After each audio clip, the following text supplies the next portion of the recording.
Hello, everyone, and welcome to ArcaKnights, a Power Rangers actual play series here on the Initiative Order. And gathered with me today is our full team of Rangers, because we were missing one, but they're back in full form. I am Will, the lore keeper for Arclight Court. I am going to be your game master for tonight's episode 8 of this wonderful series. So we're going to go around, have everybody introduce themselves, say what character that they are playing, and then we'll get ready to jump right into our very first Zord summoning and possible Megazord sighting here tonight. And we will start with Brandon. That's me. I'm Brandon. Hello, everyone. My name is Brandon O'Brien. My pronouns are he, him, or they, them. I am a poet, writer, and game designer from Trinidad and Tobago, and tonight I'll be playing Marcia Ambrose, the Pink Ranger. Yeah. Up next, Alec. Hello, I'm Alec, or Alec the Bard. I'm a TTRPG content creator and professional ballroom dancer. My pronouns are he, him, and tonight I'll be playing the Red Ranger, Peter, and I won't be attacking my friends this time. Maybe. Followed up with Javante. Hello, everyone. I'm Javante, your resident TTRPG goblin. My pronouns are he, him, and I'll be playing Dior, the Black ArcaKnight Ranger. Followed very closely by Krimsin.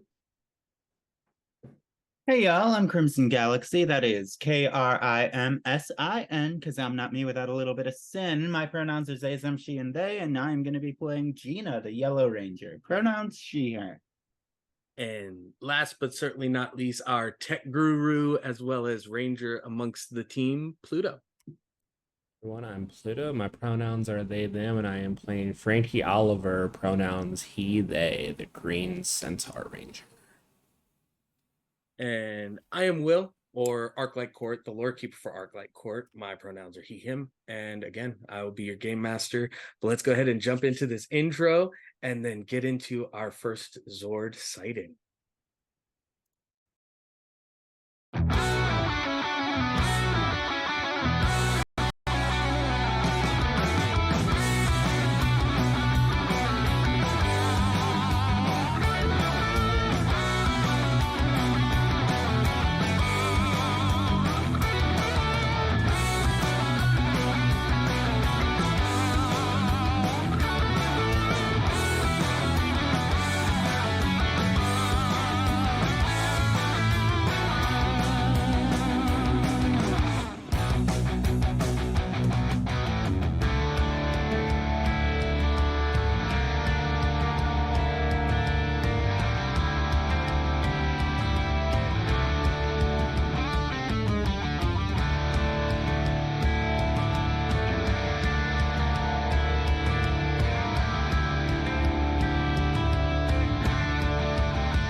As we return back to our Rangers, standing in the silo of Area 52 with the roof completely opened, the enlarged form of Shuttershock now set before them out in the desert wastes outside of Angel Grove.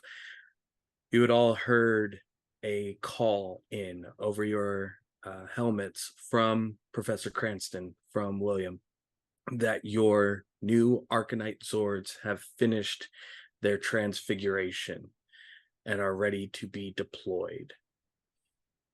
As the 5 of you hear this, you see a spell circle on the inside of your HUDs form, and initially is just the singular color of each of your grid powers until you see it start to flow and change between all 5 of your grid powers together. And in that moment, you watch as this like energy form of each of your familiars leave your suit, leave your body, move into the air, and then form into each of these spell circles. as large, mechanical, and powerful versions of each of your familiars take form just outside of Area 52. Who wants to be first to hear about their Zord? Go. I'll go.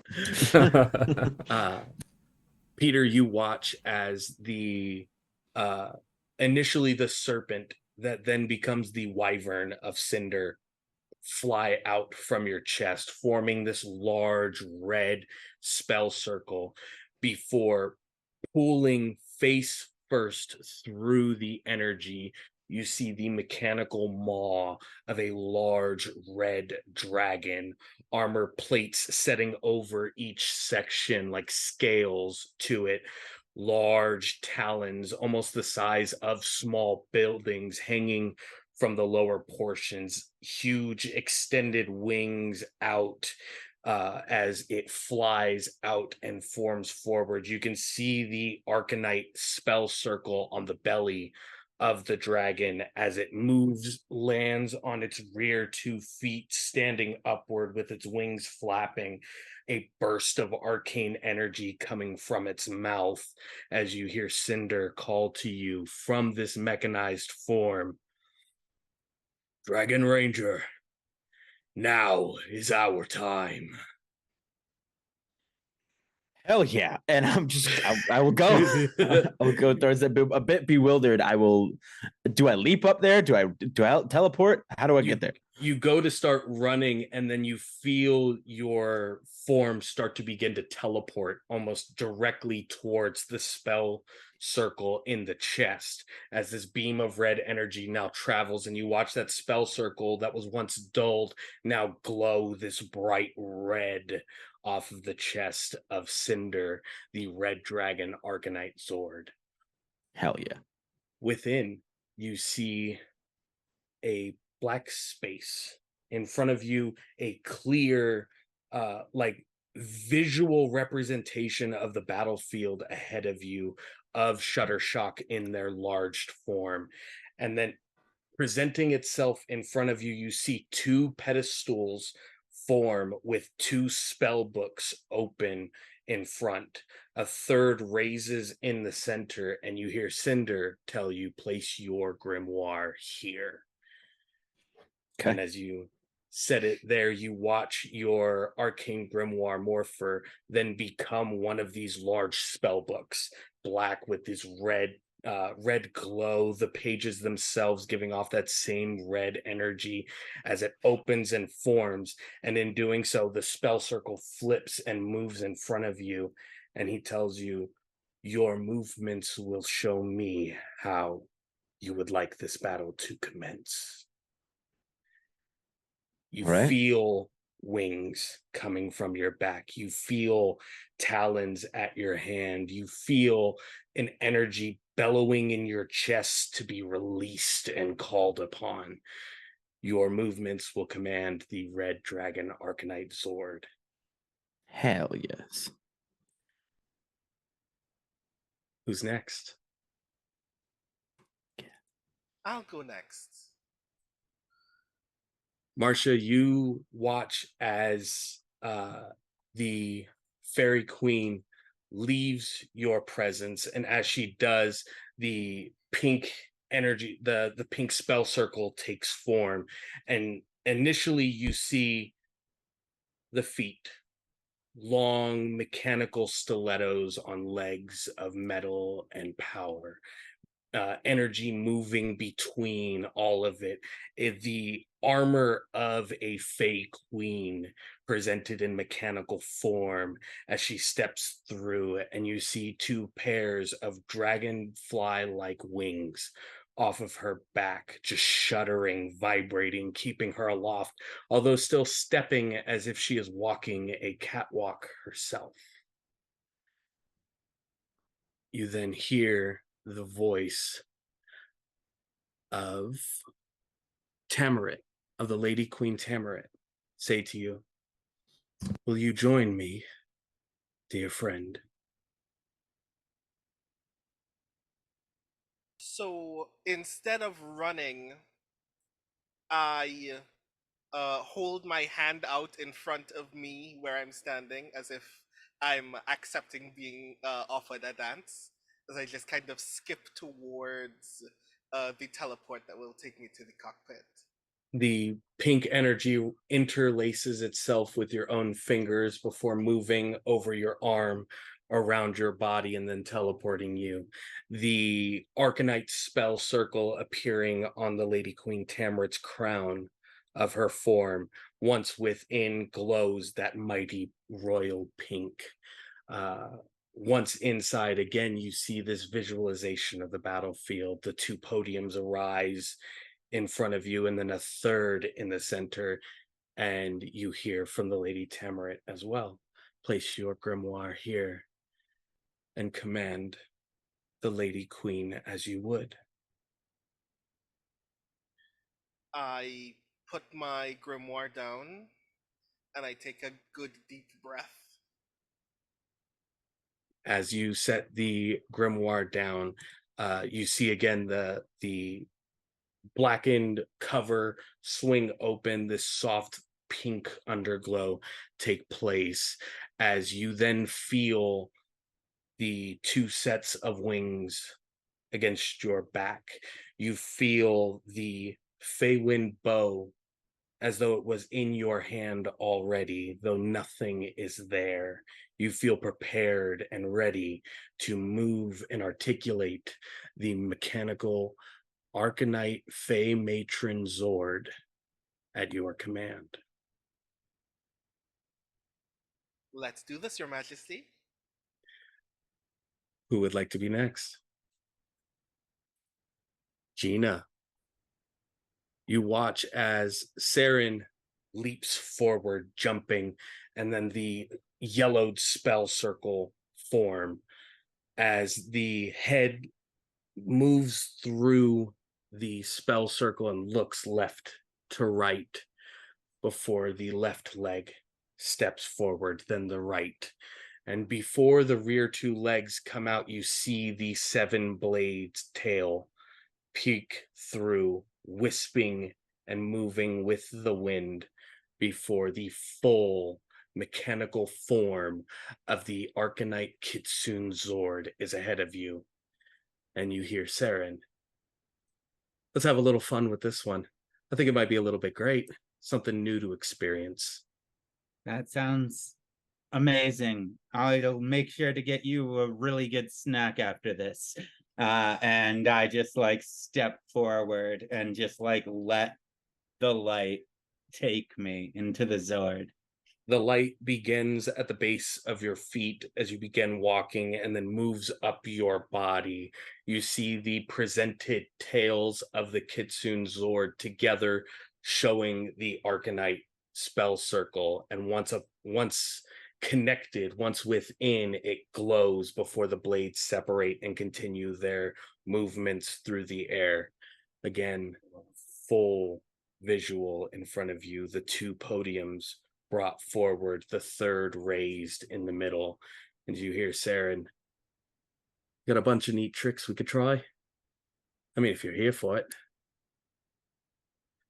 Yeah, that sounds amazing. And then I will pull up my spell book that still looks like a phone, walk up to the podium and just like look for a USB cable. And I think I just manifest one and I plug it in. You watch as it then forms into the arcane grimoire, the yellowed hues of sunlight glowing from beneath the pages as you now feel a collection of blades at your back to call upon the sharp and ferocious fangs of Saren in the Kitsune form for you to command, control, and call upon. Ready to do this? This will be fun. Hell yeah. Dior.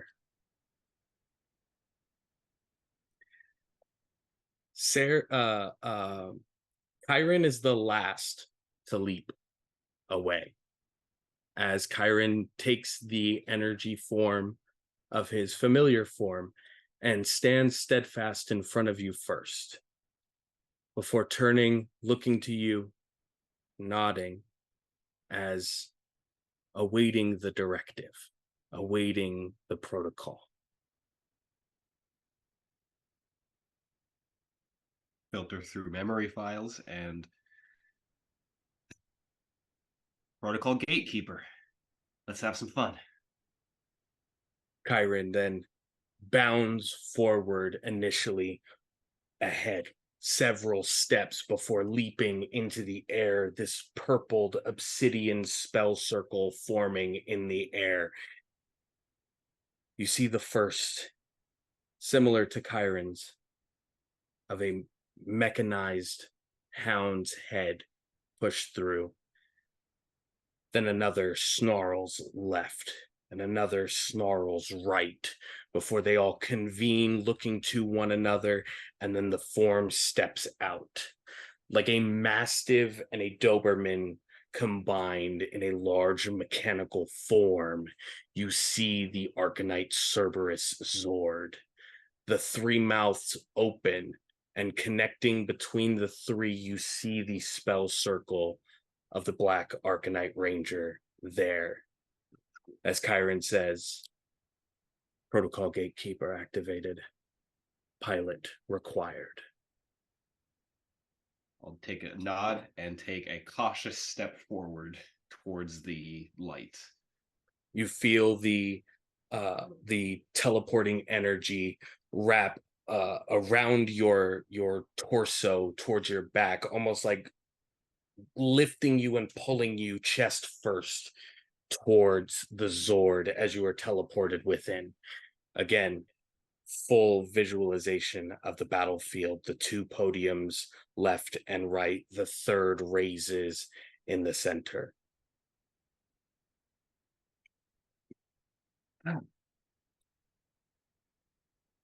Spin my phone in my hand, almost a little bit more confidence in me, and press it down into the center podium. Opens into the Black ArcaKnight grimoire. The pauldrons on your shoulders that had the other two Cerberus heads when you morph, you feel them raise and turn on your shoulders, facing the directions that you do. The mouths opening up and prepared. You can feel that burning release of energy in your chest. You can feel the power in the jaws and mouth of the Black Cerberus Zord at your command. Fuck, I'm Death Ghidorah and Monster X at the same time. This is so cool. As I like just kind of look at the whole thing, I'm going to remove the phantom crystal that's in my suit, and I'm going to place it on wherever I can, as just like I'm gonna analyze that later. As you like set your arm out, you can feel the darkness within the operating space, the cockpit of the Zord itself, almost like reach forward and pull it in and take hold and possession of it for you. We're gonna analyze that later. Right now, friend, we have something fun to do. Yes, as you hear three voices simultaneously speaking at once. It's so cool. Frankie. Yes. Rowan almost led the pack, if not for Cinder's transformation into the wyvern flying forward. You watch the emerald green spell circle form. There's a moment of fear and a moment of hesitation as you see a almost identical but mechanized version of Hesius step through the green spell circle. The upper chest, a large helmet over the head with the antlers pulled up and like prepared, ready. They almost look sharpened at the points. The first two legs stepping regally out, the arms crossed in front of the chest.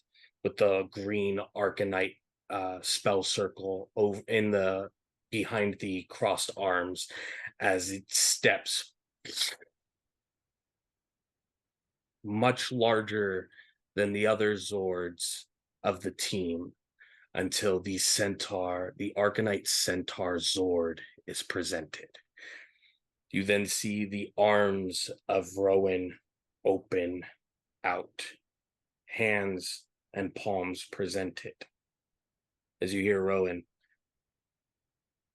we can fight together, or we can both take them on. Let's do this, man. So which form are you taking? Are you entering the cockpit? I'm not entering the cockpit. I'm gonna fight alongside my dude. You feel the hand reach down, like the air being pushed by the hand as it's extended out towards you. Yeah. You step into the palm and you feel yourself being raised 10, 20, 30 feet into the air until you are set just between the antlers at the top of the helmet. You feel the metal of the helmet start to form and move over your feet, giving you a platform to stand on. Yeah, If things get rough, dope. I'm moving you inside. But for now, let's try it this way. Fair enough. Let's do this.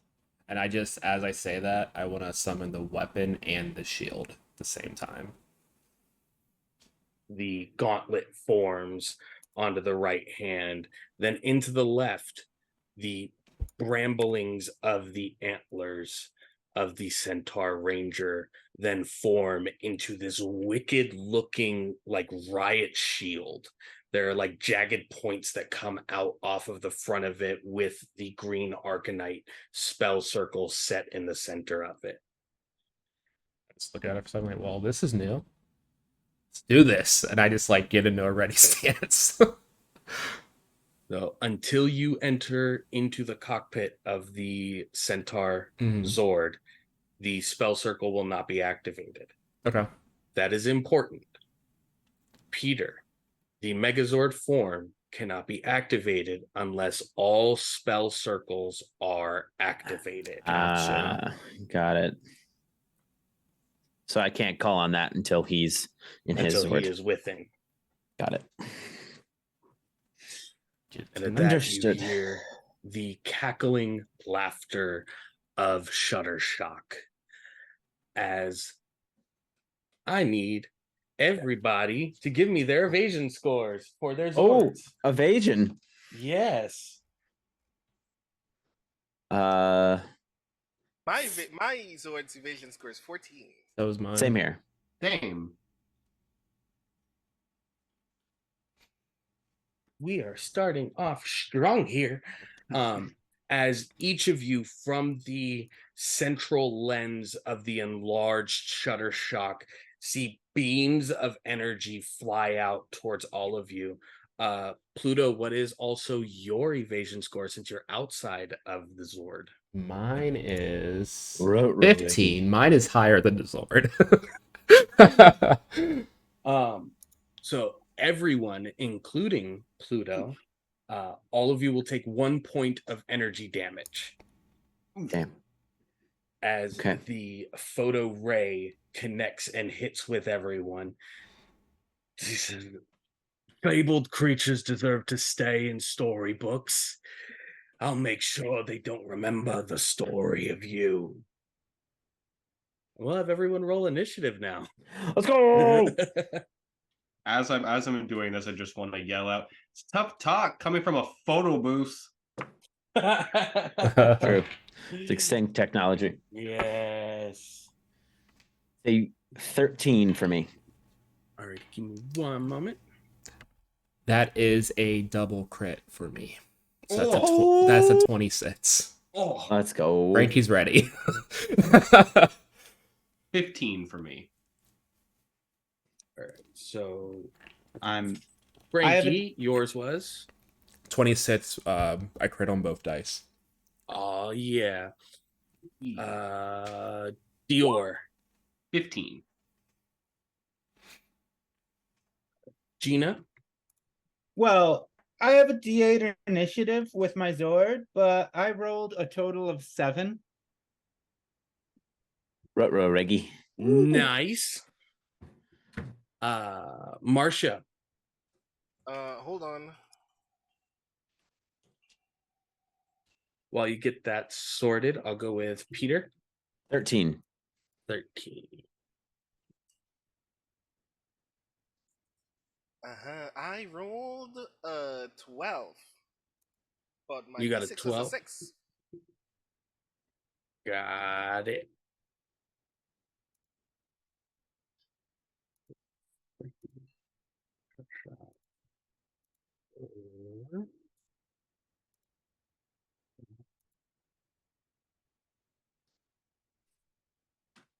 Peter, Marcia.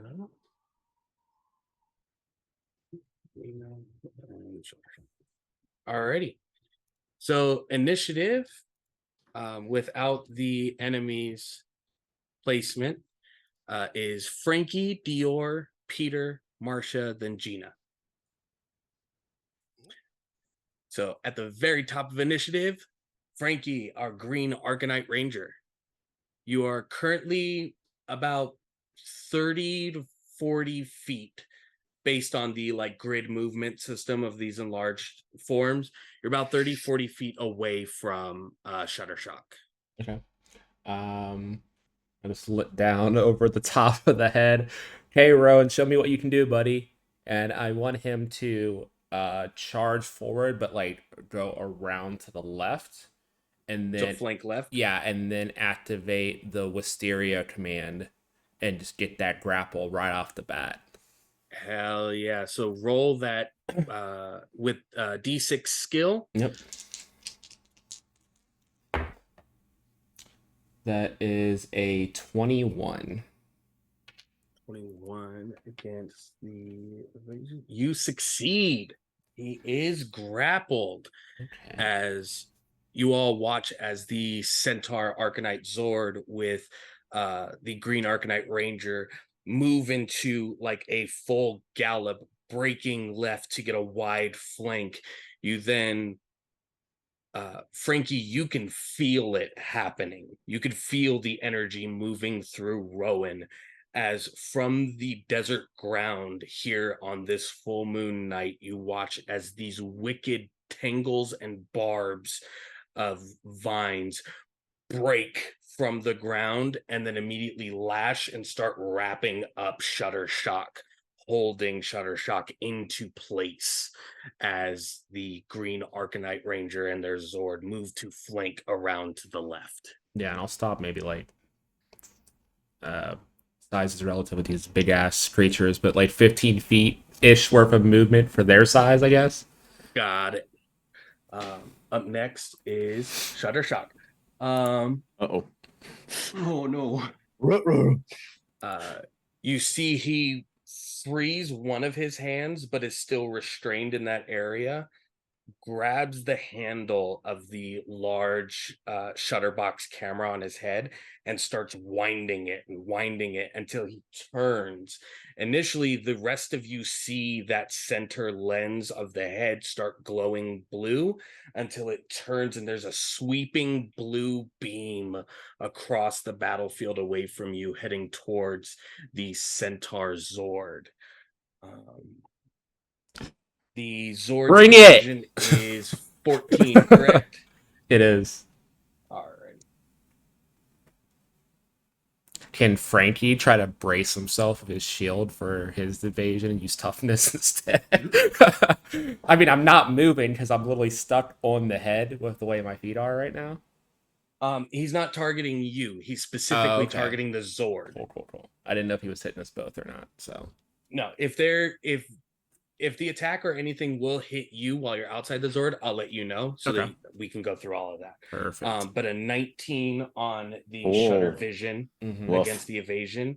You take the Zord takes 1 point of electric damage. Okay. So we take 1 from the 4, so he's still at 5. Not too bad. And then he doesn't have much in that nature, so he'll have a downshift. He's gonna try and break out of the vines themselves. If with only a 5, he does not. He is still held within the Wisteria command that you have placed onto him. Up next, Dior and the Cerberus Zord. I would do something, but I also don't really want to hit my friend with it, and it's got a bit of range. Angle it. Well, it affects it affects a 20 by 20 foot space, so you could aim off to the right because the Centaur Zord and Frankie are about 15 feet to the left. So if you just angle it off to this side, you'll be able to avoid hitting them. Yeah, that's specifically why I didn't go full Nelson it like I originally thought I was gonna do. I was like, oh wait, Yeah, they might bad have plan. AoEs. Bad plan. I am gonna angle, and as I do, just again because he's feeling a lot more confident. Hey, what happens to a photograph that gets burned by fire? Same as everything else. And I'm gonna hit him with Hellfire Blast. Go ahead and roll that D6 skill for me. This will be targeting his toughness.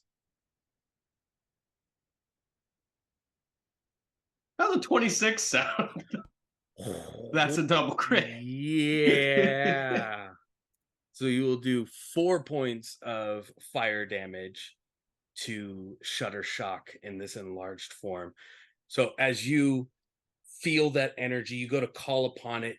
You can feel the hound pauldrons at your side, almost like they lift off of your shoulder and float next to your helmet as you take a breath in and lean forward. The rest of you see the 3 mouths of the Cerberus Zord just cannons come out from the front of it, and just sweeping blackened flame hits the battlefield, attacking Shuttershock. Hell yeah. This is so cool. Would you like to move at all? Or maintain your position? I will move forward. I will actually see if I can get to where Frankie and his Zord is. I want to get to the opposite end, just kind of entrap. Like another flank off to the right.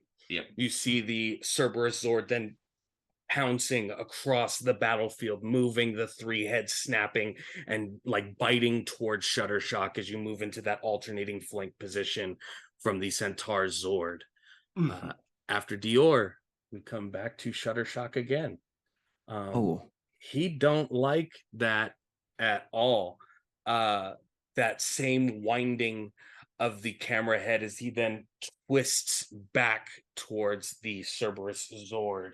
He's going to attempt the same Shutter Blast at you. This is evasion. Or is it toughness? This is evasion, but absolutely biffs it with a 9. You guys watch that same blue beam come from that face lens, moving across the night sky again, and you watch as the Cerberus Zord then like moves down into like almost a pouncing position as the beam then goes right over the top of the head of the Cerberus Zord. He does not get another attempt until the next round to try and break free from Wisteria Command. So after that, Peter. Like the red dragon Zord's gonna like kind of look in Dior's direction and go, good idea. And I'm gonna use my arcane breath and fire a shot straight down his lens. So that is a total of a dirty 20. Oh yeah, that hits as you feel and release that energy billowed up in your own chest. You can then see the mouth of the dragon ArcaKnight Zord open, and then almost like it slides down the neck, exposing a larger barrel that sets forward and then releases this blast of red energy connecting into the chest of Shuttershock. I need to roll something for him. And it's 2 energy damage. Yes. Yeah. I gotta see if he is okay. He's still good. He is still good. Would you like to move, or Yes. are you okay? So then I'm gonna beat my wings, and since they're kind of like flanking him, I want to be in front and above. So I'm gonna use my movement speed to get kind of like right up in front of him. That same kind of like that same like 15-foot radius that everybody's keeping? Except I'm gonna be up in the air, kind of above him, like that 15 foot. Yeah. After Peter, Marcia. Okay. So Marcia says no paparazzi, and then aiming specifically for the lens, I'm going to use my Feyborn Strike. Oh yeah. Go ahead and roll that attack. And that your Feyborn Strike ignores armor as well. It does. I'm very curious to see whether I get to do anything with that the very first time. You might. Hey, I rolled a 6. Oh no. A 6 altogether? Yes. Did you get a natural 1 on one of those rolls? I did It not. was a 2. Oh, it was a 2. Ew. I tried. It's okay. It's our first day. It's first day with our driver's license. We're all getting used to it. Everyone hits the curb. That feeling of the Feywind bow in your hand, you raise it in front of you and you go to draw back. But it's strange. Like you can feel something present within your hand, though tangibly and corporeally it is not. And as you're trying to figure out the aiming from within the cockpit to the mechanized form of the Fey Matron Zord, and this pink and silvered arrow just shoots past into the desert night sky. Well, that was premature. Would you like to move? I want to be about 15 feet behind and below Peter. Okay. Alrighty, that works, especially with your aerial movement skill, movement speed that you have. Up next, Gina. Okay, so in the Zord, I think Gina just like starts like moving her hands over to interact with the pauldron or whatever, and she's going to have the Zord charge forward, and she just like from the cockpit of the Zord, how do you feel about J.J. Abrams? And then I'm going to activate the skill Forbidden Flash to try to affect it with blindness for 1 round. Awesome. You know, lens flare. Give me that D6 skill roll.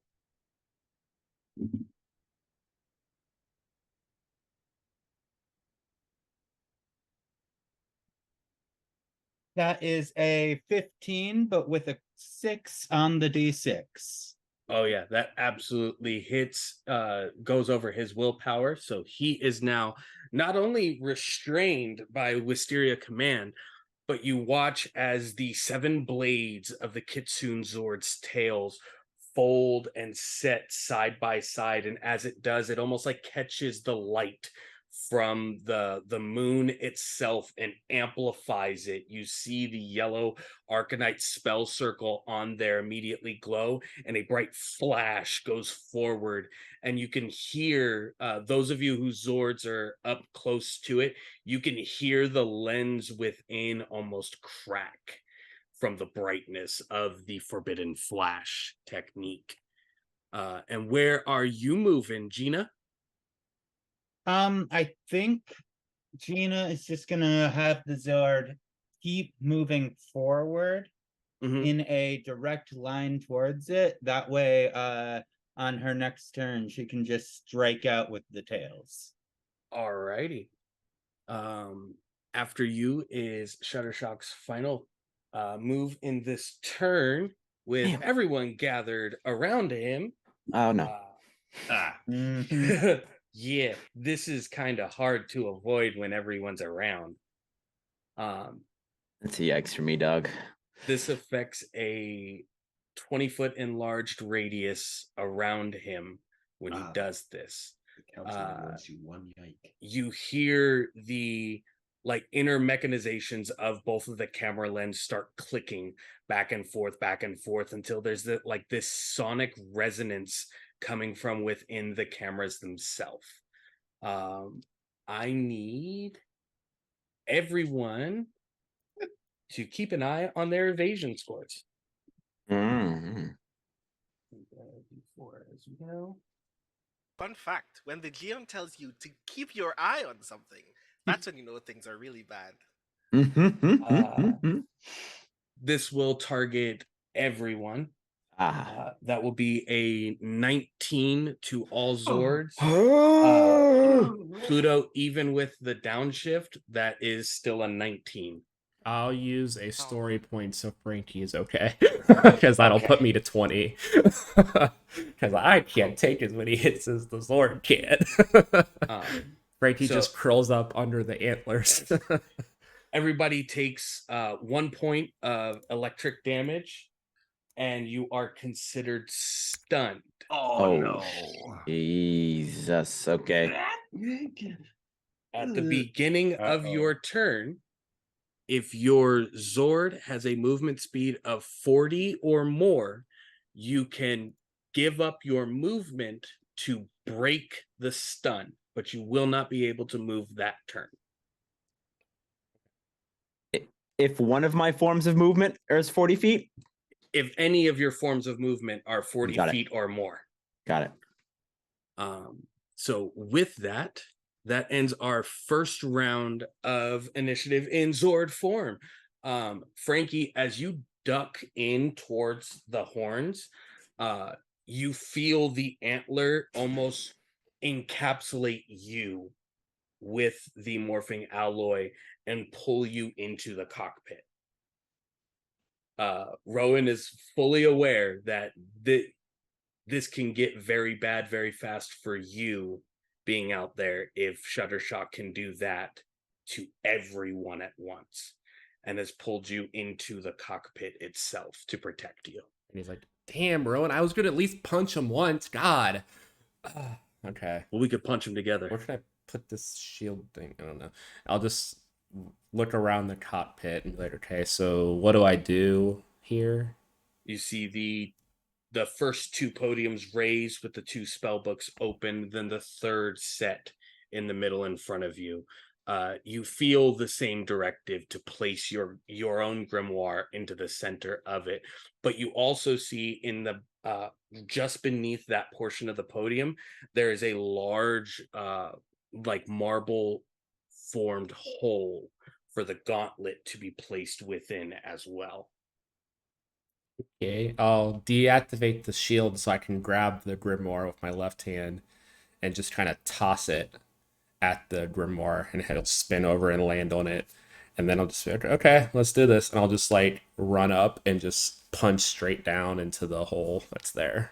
Yes, and as you do, the Centaur ArcaKnight Zord's spell circle glows brightly. You then see portions of the metal from the antlers, the pointed portions, then seem to unlock, shift, and move down and form a gauntlet over the right hand of the Centaur Zord. Similar, almost identical to your own. So does he have my here. power weapon now?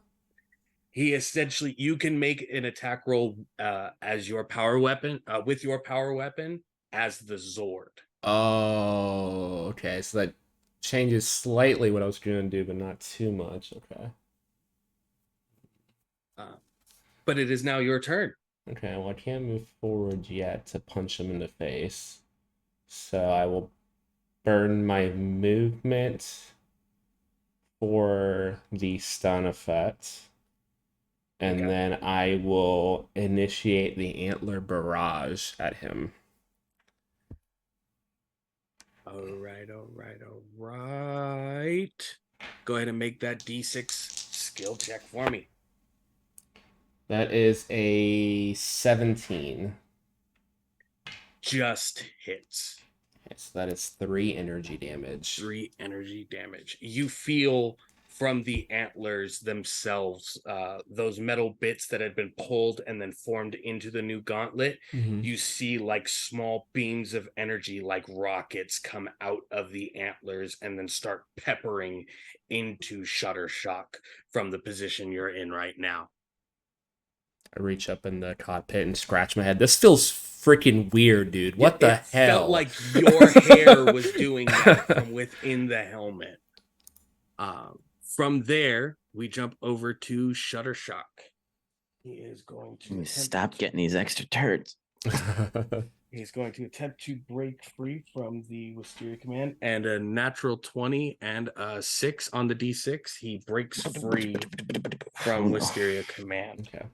He is still blinded, so he does still have a downshift on Okay. any attacks I against have you guys. I have another way to grapple him now. I have a new way. He is going to. He's blind. What are you doing? He's blind. He's going to emit that same sonic frequency out towards everyone again. What he just did to stun us all? Yep. Because he can't man. see. He can't see. The last thing he saw was everybody around him, so he's going to try it again. He does have a downshift on the roll, though.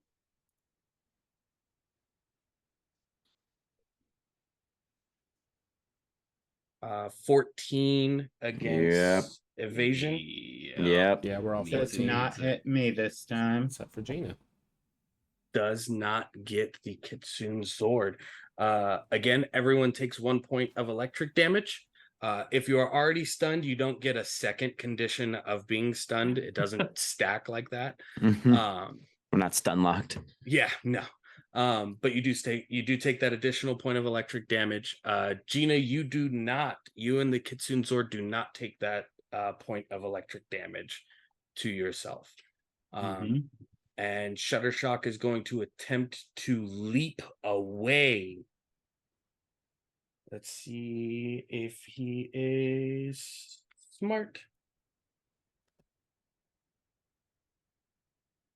He's kind of smart. Who is directly above Shuttershock?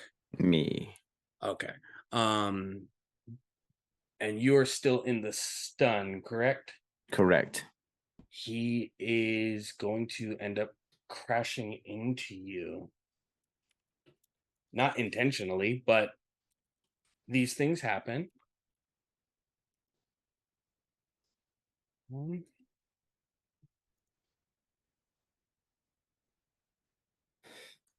Does a 13 hit your toughness? No. Okay. I got So toughness 22, baby. Just able to avoid. Well, not just able to. Your toughness is way up there. You are able to still garner some control to move out of the way as Shuttershock leaps 40 feet into the air and then 20 feet away from everyone. So from the positions you guys were in originally, he's roughly about 35 feet away from you at this point now. At the end of that, it is Dior's turn.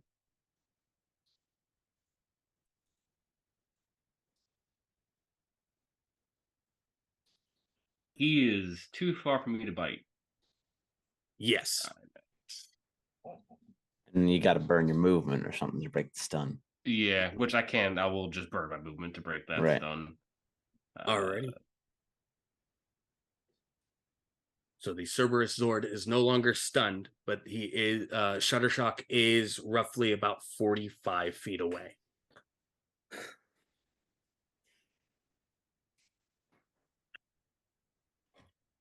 $45 feet, huh?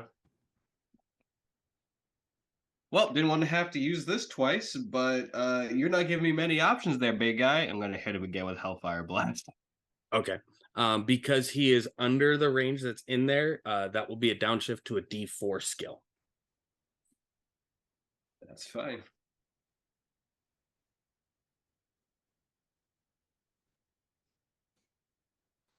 and he is blind. So your DC is 13, as he's not really going to be able to evade anything.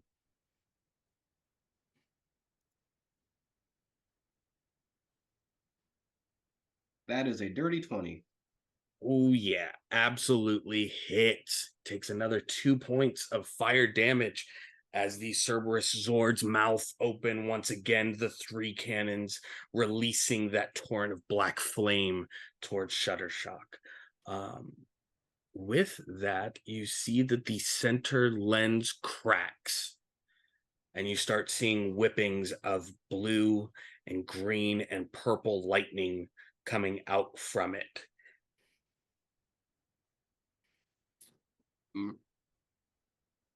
Up next, Peter. So I'm gonna kind of look like through my lens of the Zord at the rest of my friends, see we're all a little battered and a little beaten up in this first fight, and say, y'all, I think it's time we work together a little bit closer. I think it's time for Megazord time, and I'm gonna activate the Megazord. You activate the ArcaKnight Fable Megazord. Now, quick question for the group. Do you all agree? Yeah. Most fucked up health wise, yes. Yeah, I want to kill this thing. Let's go. I guess Peter. so. I wanted to do some more damage, but I think she'll, when everyone else, like, when it starts to summon, she's just like, yeah, all right, let's do this. And just like activates her part. Peter, you watch as the 3 podiums in front of you move together. All 3 of the books orienting into almost like the Triforce in front of you, and a large spell circle appears over the top, and you see the image of the ArcaKnight Fable Megazord there, reaching your hand out, grabbing into that energy. All of you watch as your podiums do the same in that moment. The Zords break free from their stuns if they were. Starting with Rowan, the legs, the equian legs of the Centaur Zord fold in towards one another. You feel the arms of the Centaur Zord pull and lock in towards the chest, the head folding in and back, creating the legs, the antlers creating like a belt around the waist of this new form.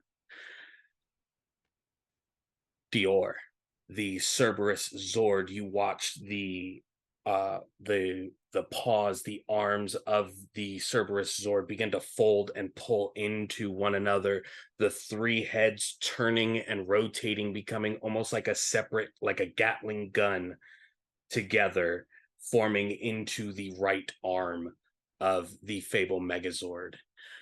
Gina, the blades feather out, pull in as the legs pull together, the head tucks into the top portion of the back, creating the bladed left hand of the fabled Megazord. Peter, Cinder's wings wrap around the chest, the red ArcaKnight symbol appearing on the other side of the wings. The talons lock into the legs of the Centaur Zord, creating the torso, the draconic head still writhing at the top, creating the center chest portion of the Fable Megazord. The Fey Matron Zord moving, you watch as the wings fold over one another and then settle into a helmet over the head of the dragon. The wings then flourishing, moving, and creating almost like a wizard's hat off the top of the Megazord, this glinting silver translucent from the wings settled there. The stilettoed legs move down the right arm, where the Centaur cannon, or the Cerberus cannon, is now formed, setting 2 additional fingers to give a full 5 on the right hand if needed. as the ArcaKnight Fable Megazord is formed. The 5 of you stand together, 5 podiums in front of you, your grimoires formed, each teleported there, as you all feel connected, you feel combined, you feel powerful more than you have ever before. And that's where we'll take our first break. I knew it. I fucking knew it. I knew As it. the Yeah. ArcaKnight Fable Megazord has been formed, the Rangers have used their Zords, experienced their capabilities. Marcia's got to work on her aim just a little bit. She's going to get there. I promise it. I promise it. We're going to go ahead and take a 10 to 15 minute break. Go ahead and get yourself something to drink, use the restroom, and we'll see you all soon.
and welcome back to ArcaKnights, a Power Rangers actual play series. Here on the Initiative Order, our Rangers have officially formed the ArcaKnight Fable Megazord. Had their first, 2 rounds of using their new Zord's capabilities, testing things out, seeing how it worked. And now we're jumping into this Megazord combat. For intensive purposes of this, we're going to pick up right after Peter with Marcia.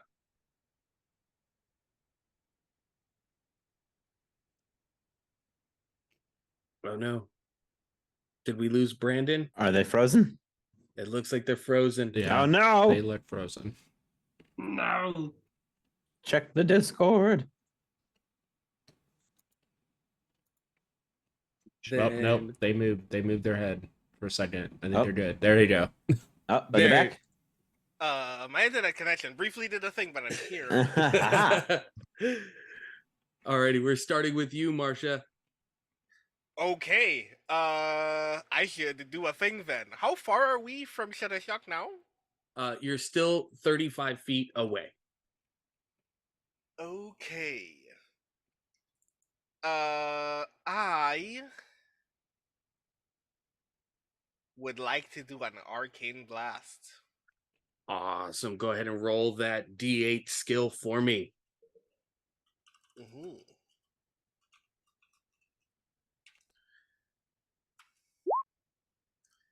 I rolled a 16, but my D8 was a 1. You can spend a story point to re-roll that D8. I am going to do that.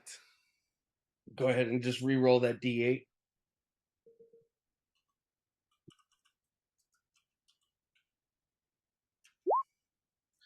That D8 is a 6 now. Awesome. Yes, absolutely hits.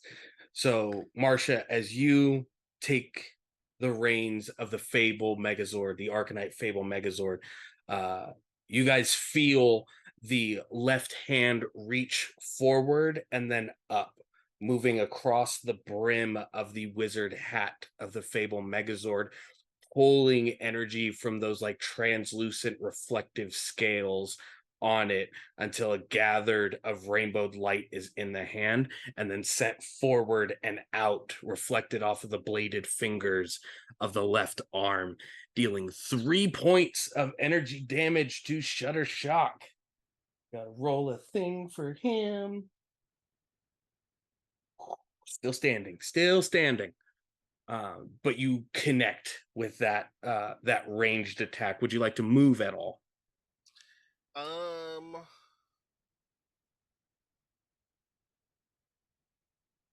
I mean, the obvious question, since I'm moving the entire Zord, is if I move, would I be helping anyone else with their next action very, very immediately? Who's next in the order?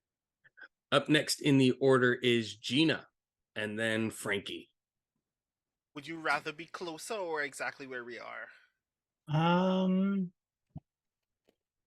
I think I would do better.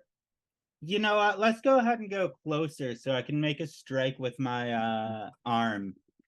Works Drive for me me. closer so I can hit them with my sword. Works for me because I also want melee too. So So I guess I'm gonna move about 30 feet closer. Alrighty. You all feel the ArcaKnight Fable Megazord start stepping forward with purpose and power until you are about 15 feet away. Up next, Gina. All right. So you said we're how many feet away? 15 feet. All right. And it looks like this has a reach of 20. So yeah, I think Gina is just going to spin like some sigils around on her podium, and like the yellow arm reaches out and the fingers that had been formed from the blades actually will turn back into like claws as it just like strikes out and lashes across the front of the camera in Shutter Shock, just like trying to rip off like the lens of it. Hell yeah. Go ahead and make that D8 skill roll for me. The yellow Arcanite Ranger spell glyph appears in the left hand as the fingers unravel and then reform into the claws as it swings down. I don't know. How does a 26 do? Oh yeah, it definitely does that thing. And since it was shifted into the bladed form, this will be 2 sharp damage instead of 2 blunt damage as it Cool. claws and racks against the center lens. The glass already having been broken, you can now see the actual lens portion, the housing of the lens itself gets cut through and leaving these large, like slashed lines through that portion of it. Does that end your turn? I think that will end my turn, yes. Alrighty. Back to the top. Frankie. Okay. So we're right up. We're like, how close are you right now? Still within 15? Yeah. Okay. Frankie's going to back the sword up 10 feet and then charge in and mumble under his breath. Let's see if I remember how Uncle did this. And do a jump and spin kick with the sword to the thing's lens. Hell yeah. Yeah. Go ahead and make a fabled strike attack.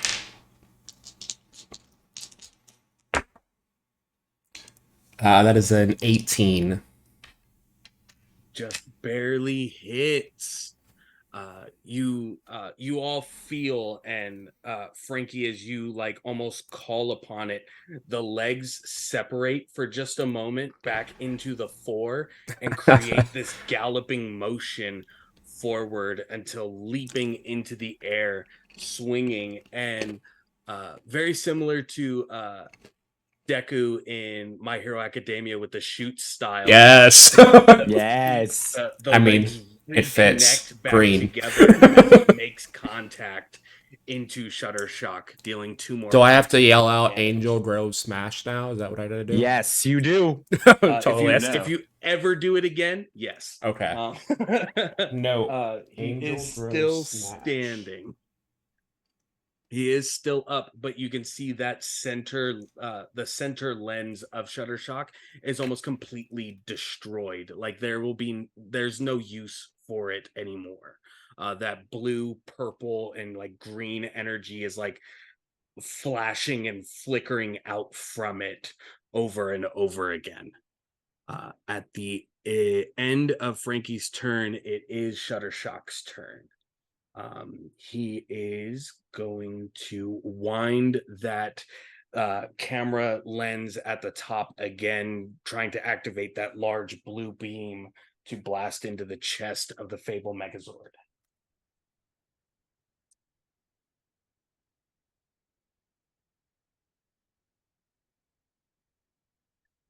That is a 23 to hit. Yeah, that'll hit. Okay. I think. That will deal 2 points of energy damage to the chest. So the first set of health points, that is where that damage will be accrued to. Is that 16? I can Yes. I can track the HP. I already have my notes here, so I can just chart it as we go. So it brings it down to 14. And then he is going to attempt to like grab at the left arm that had struck him beforehand. Oh.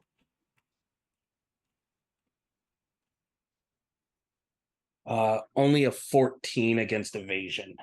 The Zord's evasion is 16. Alrighty. So it misses, is unable to grab the left hand or deal any further damage in that turn. Up next, Dior. Yep, not a fan of that. How about we try this? And I'm also going to try to do a fabled strike, but with the right hand this time. Got it. Go ahead and roll that D8 skill for me.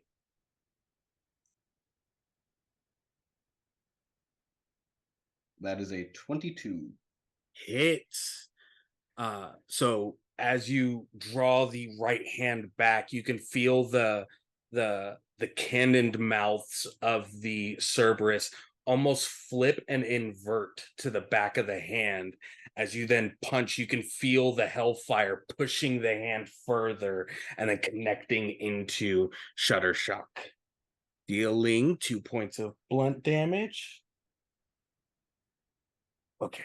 With that strike, the lens on the shutterbox camera of the head, you see a large crack form into it as he starts yelling out, "No, no, the truth! You'll see the truth!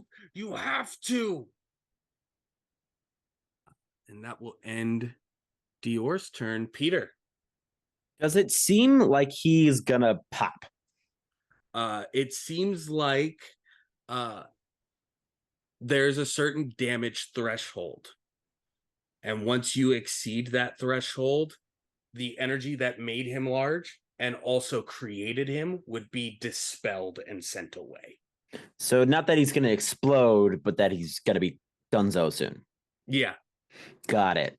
Okay, so I don't know if we necessarily need one of our big boy moves. So I am going to how close are we to him again? 15 feet. 15 feet. Mhm. I'm gonna Fable Strike too. Let's just keep boxing this guy. Yeah. I'm headbutt so something. proud. Let's just keep beating him up. Running Okay. for his poems. Yep. It's gonna that's a 12 plus 7 is 19. 19. Thank you. That hits. So you're going for a headbutt? Yeah.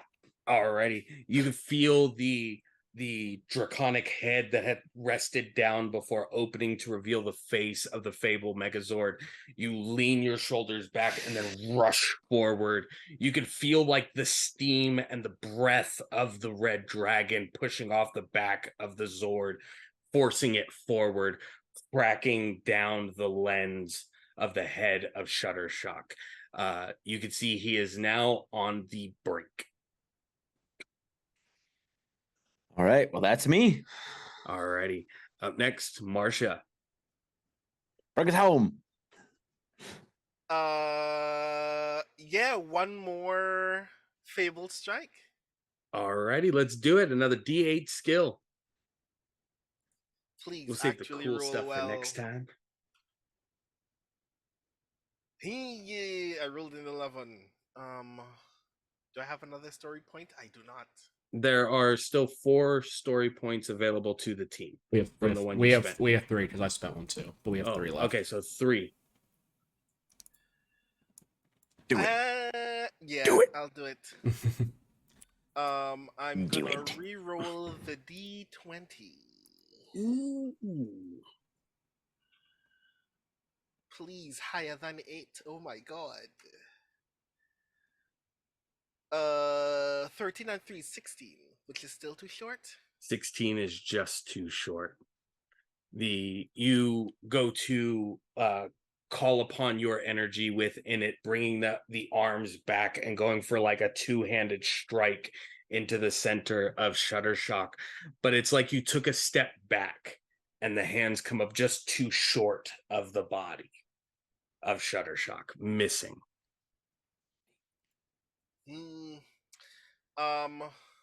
Who's after me? Gina. Right, Gina. Get closer again or stay where I am?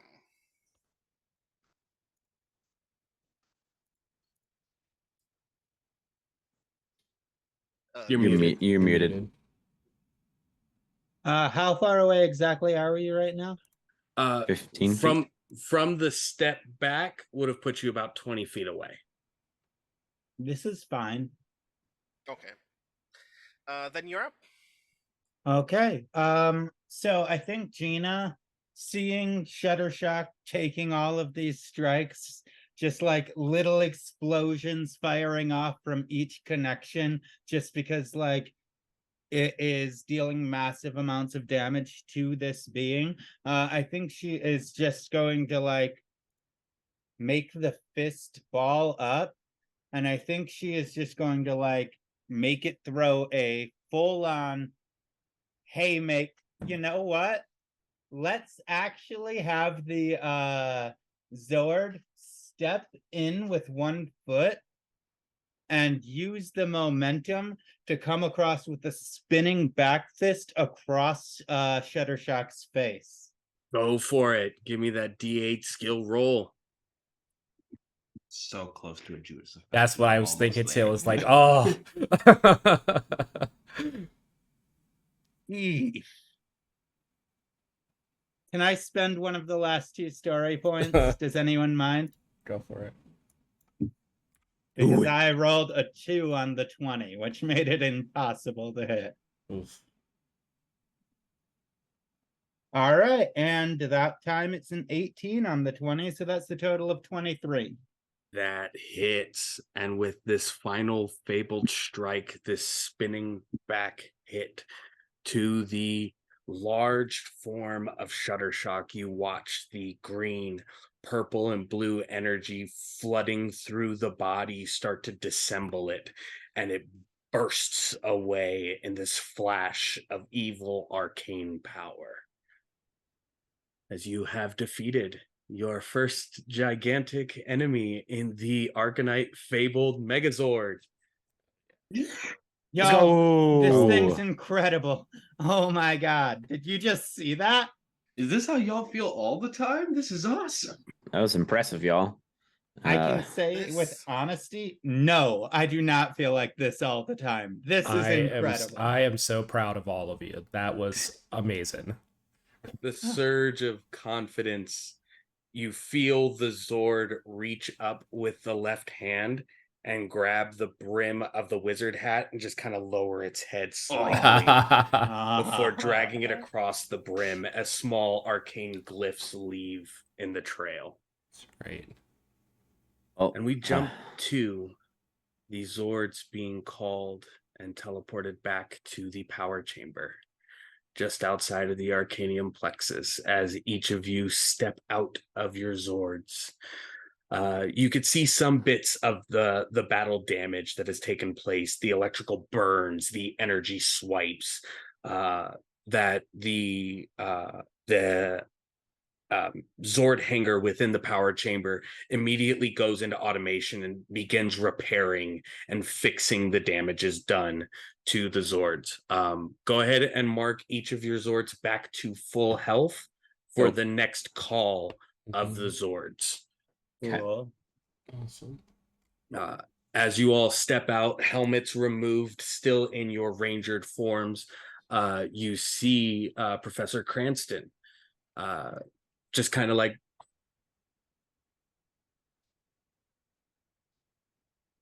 That was awesome. I guess cool. there's no denying it now that you guys are all Rangers. I'm proud of all of you. thank you. Yeah, thanks for getting Thank you. getting to us. I didn't want to become squished.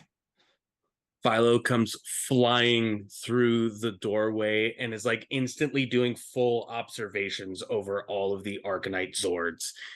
I haven't seen these in thousands of years, and to see them now in these forms, I mean, mind you, they were a bit more organic when they were around before, but even this is amazing. This is if this is what Eltarian technology can do for, you know, the spirits and energies of familiars of Morphing Grid magic, that this is wonderful. This is amazing.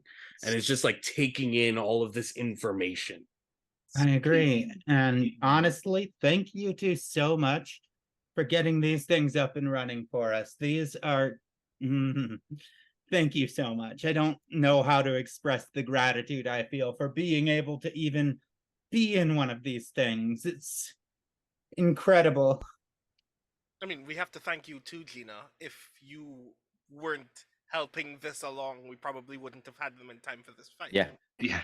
we would have been squished. Yeah. Thanks.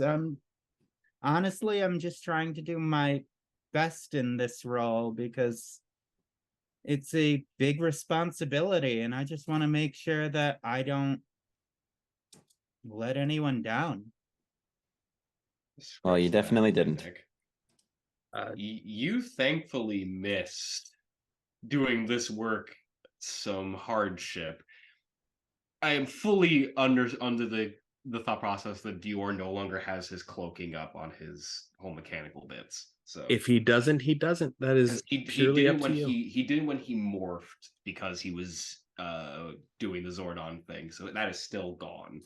So yeah, Gina, you get your first full look at his whole mechanical bits. Yeah, I don't think Gina was even included in any of the discussions about that. Like all Nope. she knew is Yeah. like I think her and one or two of the other people had like had that little conversation like, is Dior a robot? I don't know.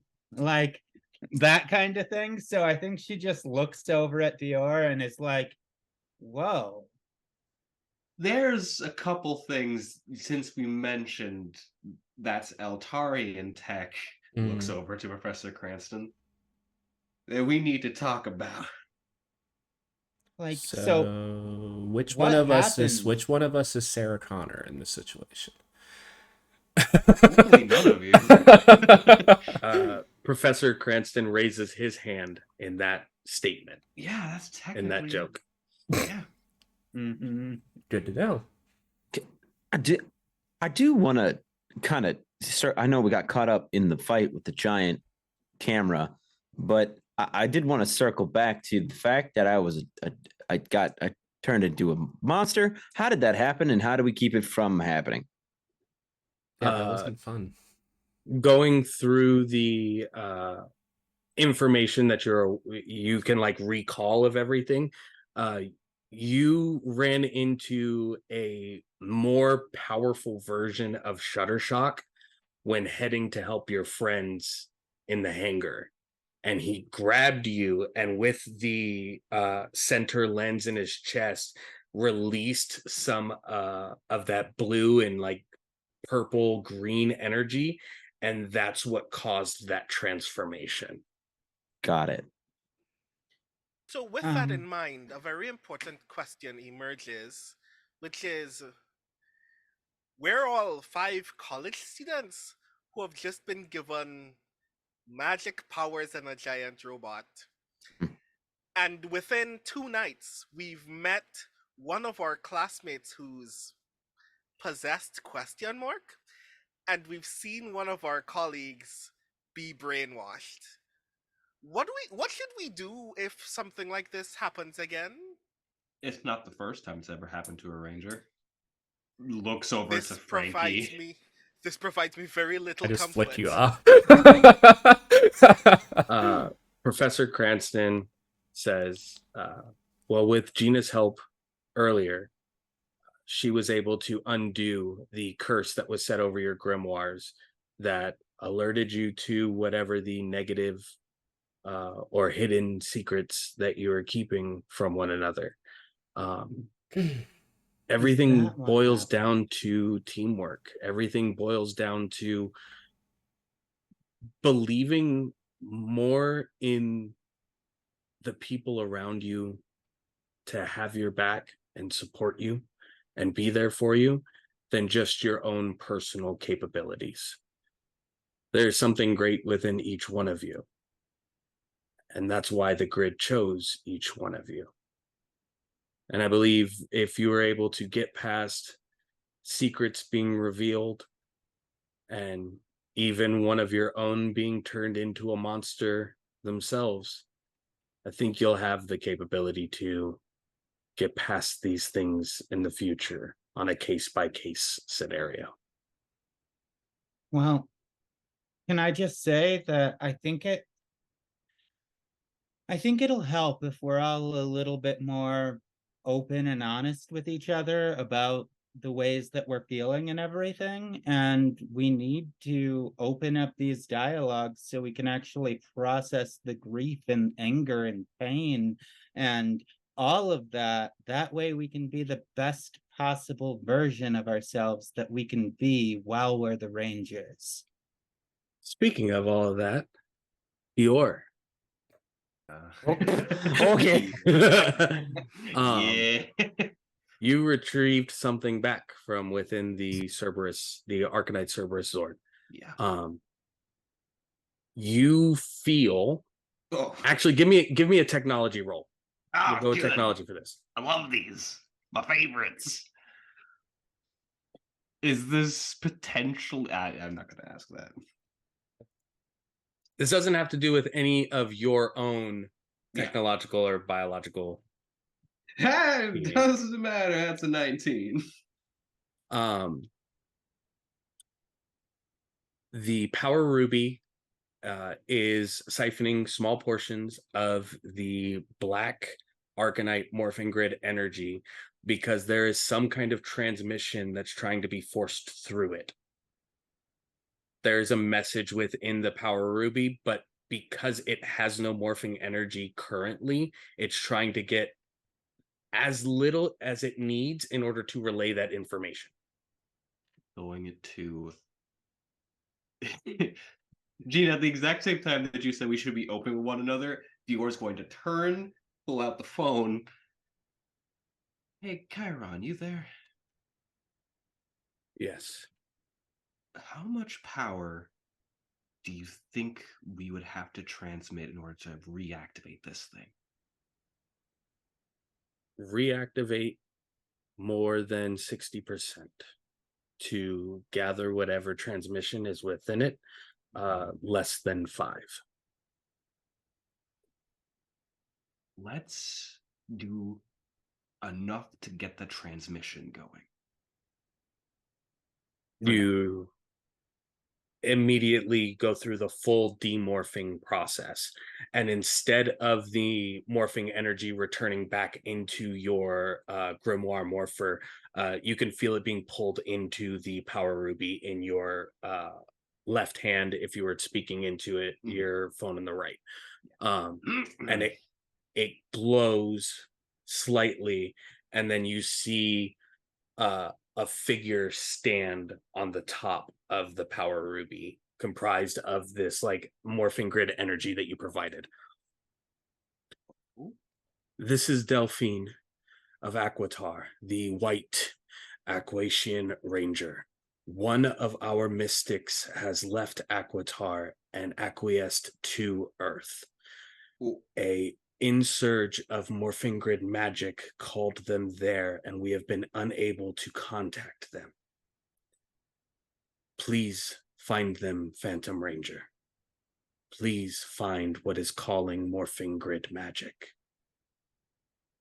And then I'm gonna look up. So I found this, and Professor Cranston is stark white. So did we just get an Obi-Wan Kenobi, you are our only hope, and you kept that for us? You kept that from us the entire afternoon? it was. I got this in the Area 52. We were kind of busy. Fair. Professor Cranston moves with a speed unlike any of you have ever seen him move before. There's almost like there is a trail of white morphing grid energy with like tints of blue to it as he gets right next to Dior and like hand out for that ruby. Prof? That is a morphing grid relic, and it needs to be restored. Whatever information is in there, that person that you saw is very dear to me. It requires 60% of morphing grid energy. If you need it restored, I can do it now. I'll take care of that. All right. Like your girlfriend or something, old man? How do you know her? I'll hand it. That is my partner. As he takes the ruby from your hand, and you see him pull a bronze coin out from his pocket, and he sets it immediately onto the ruby, and you see this like surge of blue morphing grid energy start wrapping and moving through this ruby as he moves it to some kind of like containment or stasis pod like container to set it in there. Wasn't the only relic we found in Area 52. Looking over to just like looking over to my fellow Red Ranger. There's Oh, no. some, yeah. You guys already sent the Vorpal blade back before you guys got to Area 52. He says the sword is in the Arcanium for you guys to observe, experiment. I'm going to focus on this, if you don't mind. Cool. Hey guys, if we're gonna share secrets, there's something I want to talk to you all about. If you want to look at the Vorpal sword gestures. Yeah, sounds good. All Yeah. right. You all head towards the Vorpal sword in the Arcanium plexus as Professor Cranston seems to obsess in almost like a dire or frightened demeanor over ensuring that this ruby receives all of the energy it needs and can receive any of the information that's within it. I'll be the last one out of the Zord Bay, and I'll just stop next to him and pat him on the shoulder. We're here if you need us, old man, but it'll be okay. I'm sure she's fine. I hope so. I just pat him on the back and keep going. Well, that was interesting. Yeah. Yeah, definitely. What is it that you need to talk to us about, CR? So, how much information do you guys know about like the original Power Rangers? I mean, I know they were heroes, and I know they were mostly fighting around this area, but that's all I really know about them. Yeah, and apparently that my uncle was a career ranger, couldn't stop doing it. That's all I know. Extra, I don't know that. So There's a lot about. Okay, so when the original Power Rangers were given their powers, it was through a. You know what? I'm gonna pretend like this doesn't sound crazy because it is, but we just fought. We were just in a giant robot. Yeah, just shoot. So Eltarian, that technology, it's alien tech.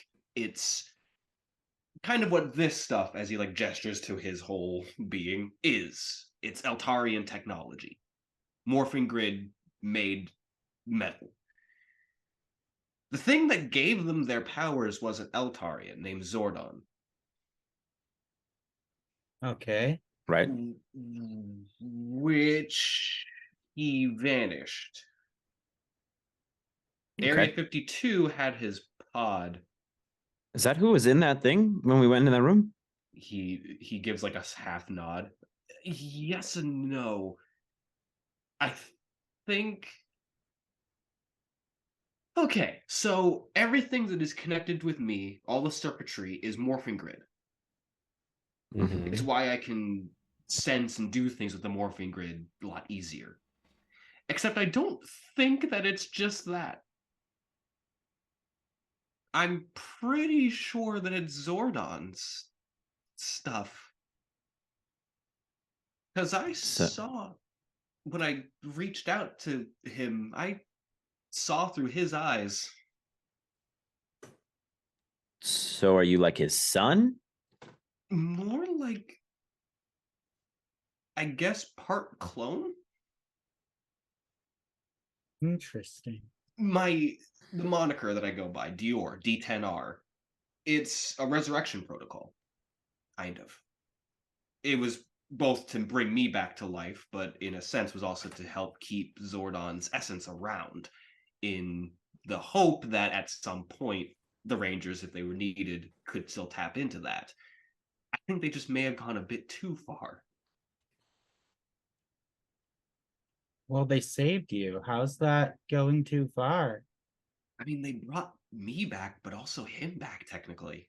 If I'm this is him, too. What if... I don't... This is heavy. Wouldn't that be a good thing? Is it a better thing for just Zordon to be back? He's kind of the reason why the Rangers exist. No, Well, without I you, don't we know probably Zordon. wouldn't be surviving right now. Like, you being here is vital to everything that we're doing. Me being here is 75% because Zordon's keeping me alive. Yeah, I mean that may be the case, but you're the one keeping us alive out there. So Well, here's the You being thing. alive is worth it, no matter what the cost. Well, it's a moot point, as currently I have no fix for that. I do know that we can. Let me rephrase. Nico, yeah. Uh-huh. he's not our enemy. I Nope. picked up on that a little bit. So I'm going to try to find a way to save him. That's what I've already been trying to do. I know you weren't in the room at the time, but he had control of himself while he was the ranger in ranger form for a little bit before Shuttershock showed back up.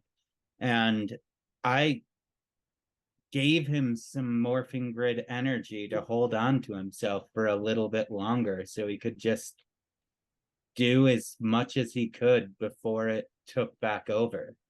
I want to save him. I mean, we're pretty much wizards now. Maybe there's some type of ritual or potion or something we can put together between the sets of us. Yeah, I think that it'll take him too. Like, I know he's fighting it, but like, I feel like this is going to be a lot more to do with his willpower and his ability to overcome everything Yeah. to be able to become realized in himself. Marcia, are you involved in the conversation, or what are you doing at this point in time? I am. I'm listening intently. And then I turn to Dior and go, so I'm gonna be real with you all. None of this makes any sense to me with every passing day. I moved to Angel Grove with the deliberate intention of having the quietest college life imaginable, and I'm very surprised that that's not happening. But I want to say this. We already promised that we're going to save Nikos, so we're going to save Nikos. And we're already glad that you're a part of this team, and nothing's going to change that fact for us. I get that this is kind of heavy for you at the moment, but considering the time that we've had a couple of hours ago at Balkan Skulls, if you ever need to talk to anybody, you know that you can talk to us, because now we know. Speaking of things we know, are you being hunted by assassins or something? Like, what is. Yeah, what was with all that shit that thing showed me? What are you? I like you on like a wanted list or something, or is your mom like James Bond? Yeah.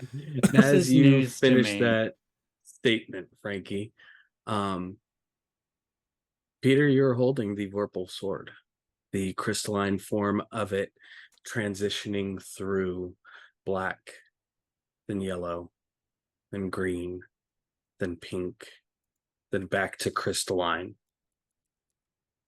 You try to. Magic's weird. You're still not 100% sold on the magic stuff, but all the rest of this, it can't be any weirder than that.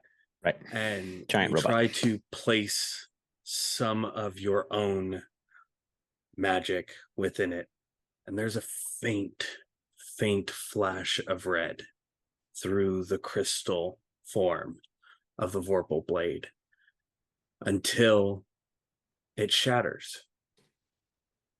I broke the sword. You hold the hilt in your hand as the crystalline blade that was attached shatters. Well, because And it you was in a watch- sheath, right? Yeah. You watch as the pieces don't fall to the ground. They stay floating for a moment and then start to reconnect and form separately. And you can feel the hilt in your hand being pulled towards those shards that are reforming together. Okay. Put my hand towards it.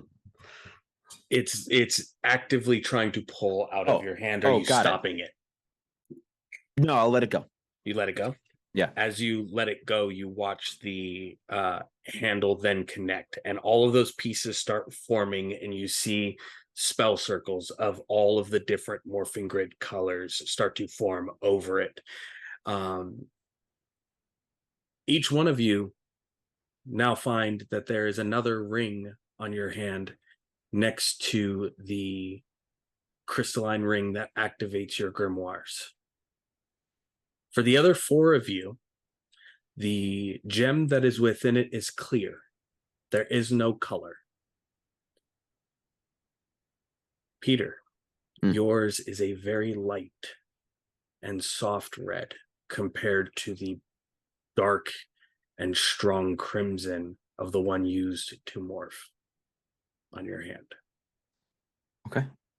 Day gets weirder and weirder and cooler at the same time. Been a very long week. Is the hilt still floating there, or it formed into those 5 rings and then spread separated between all of you? All right. Well, I typically don't wear this much jewelry, and I'm rich. Oh yes, that's You're the answer to the rich? question of why I'm being stalked, by the way. My mother has a lot of money. Let's go back to the rings now. Remind me to discuss dojo fees with you later. Before I get into these rings, I just feel like you all have been through a lot with Shuttershock, and Shuttershock didn't really reveal anything about me. So I want to give y'all some information. Was going to ask, actually. In your time, but it would be helpful for you to hear about us as well. I would love that. Really, I would. Okay, so I mean, it's pretty obvious that I'm trans, right? So I grew up in a military family, moved around a lot. I've lived in a lot of different cities, and after I came out, my family rejected me, and I just kind of came out here to find a place where I could actually feel like a person, like I could be someone, like I could overcome all of the weight that's been sitting on me since knowing who I was. And I have been a thief. I've stolen to help feed people who are on the streets. I've done a lot of things that society would deem as not good in the name of helping people, because I truly feel that people are what's important, not the arbitrary laws that are deigned upon us by some government. And I have a lot of baggage, and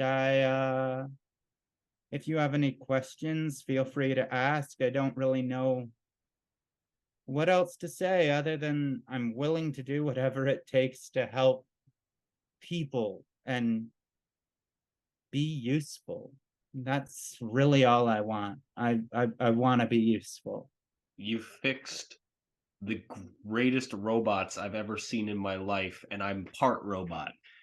I'm pretty sure that you're, at this point, one of the most useful people on planet Earth. Thanks. Possibly beyond knowing that Eltar is a thing. I really appreciate that. I'm really just trying my best. I mean, half the stuff that you and Dior talk about just goes completely over my head. So definitely very useful, because I don't understand any of this weird space tech magic shit at all. Peter, you get a text message from a familiar number that says, "Thanks for the ring."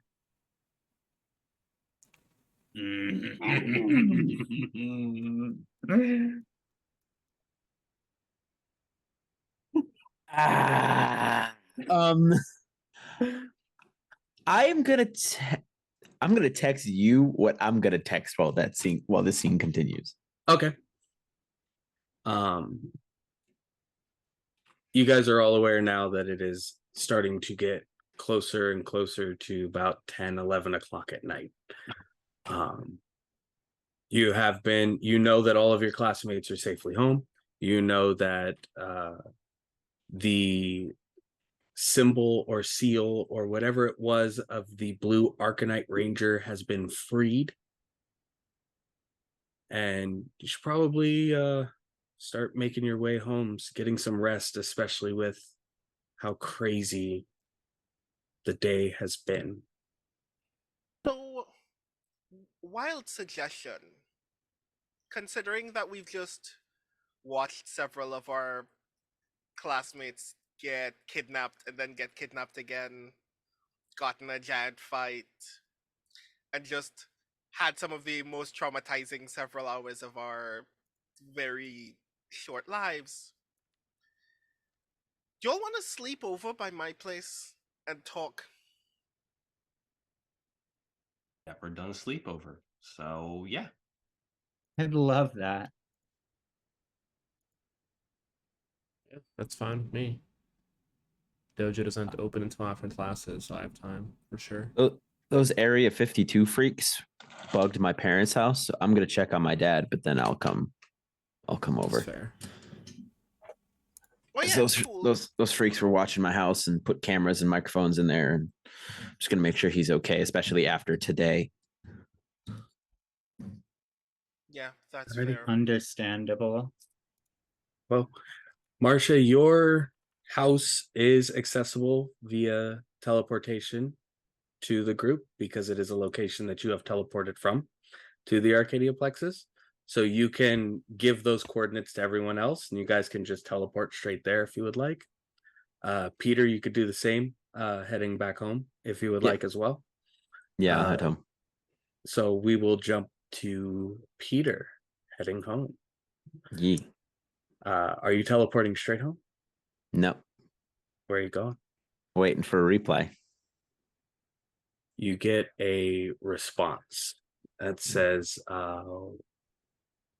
Paleontology Center, the day where it started. I'm gonna teleport there, or I'm gonna head there. You teleport there, which is technically about like 70, 80 feet just above ground. Above ground there.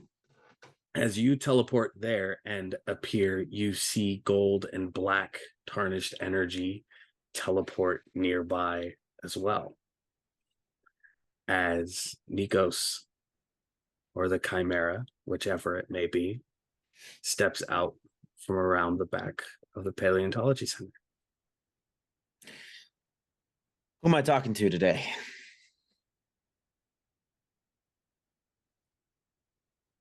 Want to try to figure it out on your own?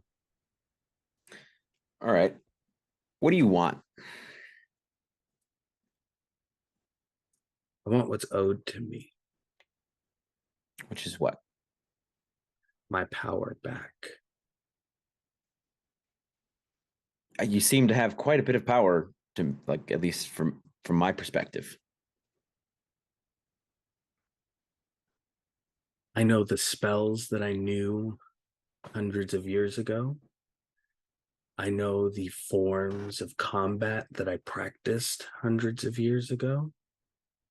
But I don't have the power I had hundreds of years ago. Because it was taken from you, or because you lost it?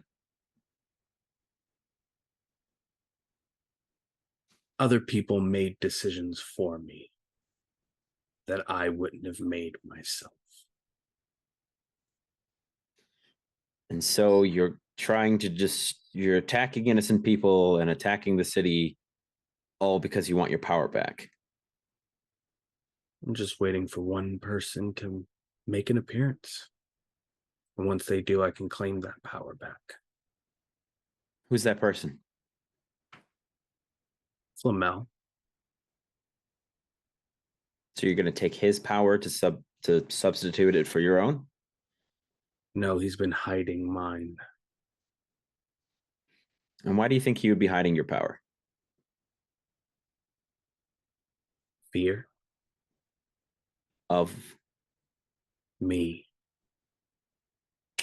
there it is. Because what? You probably weren't doing great things with it.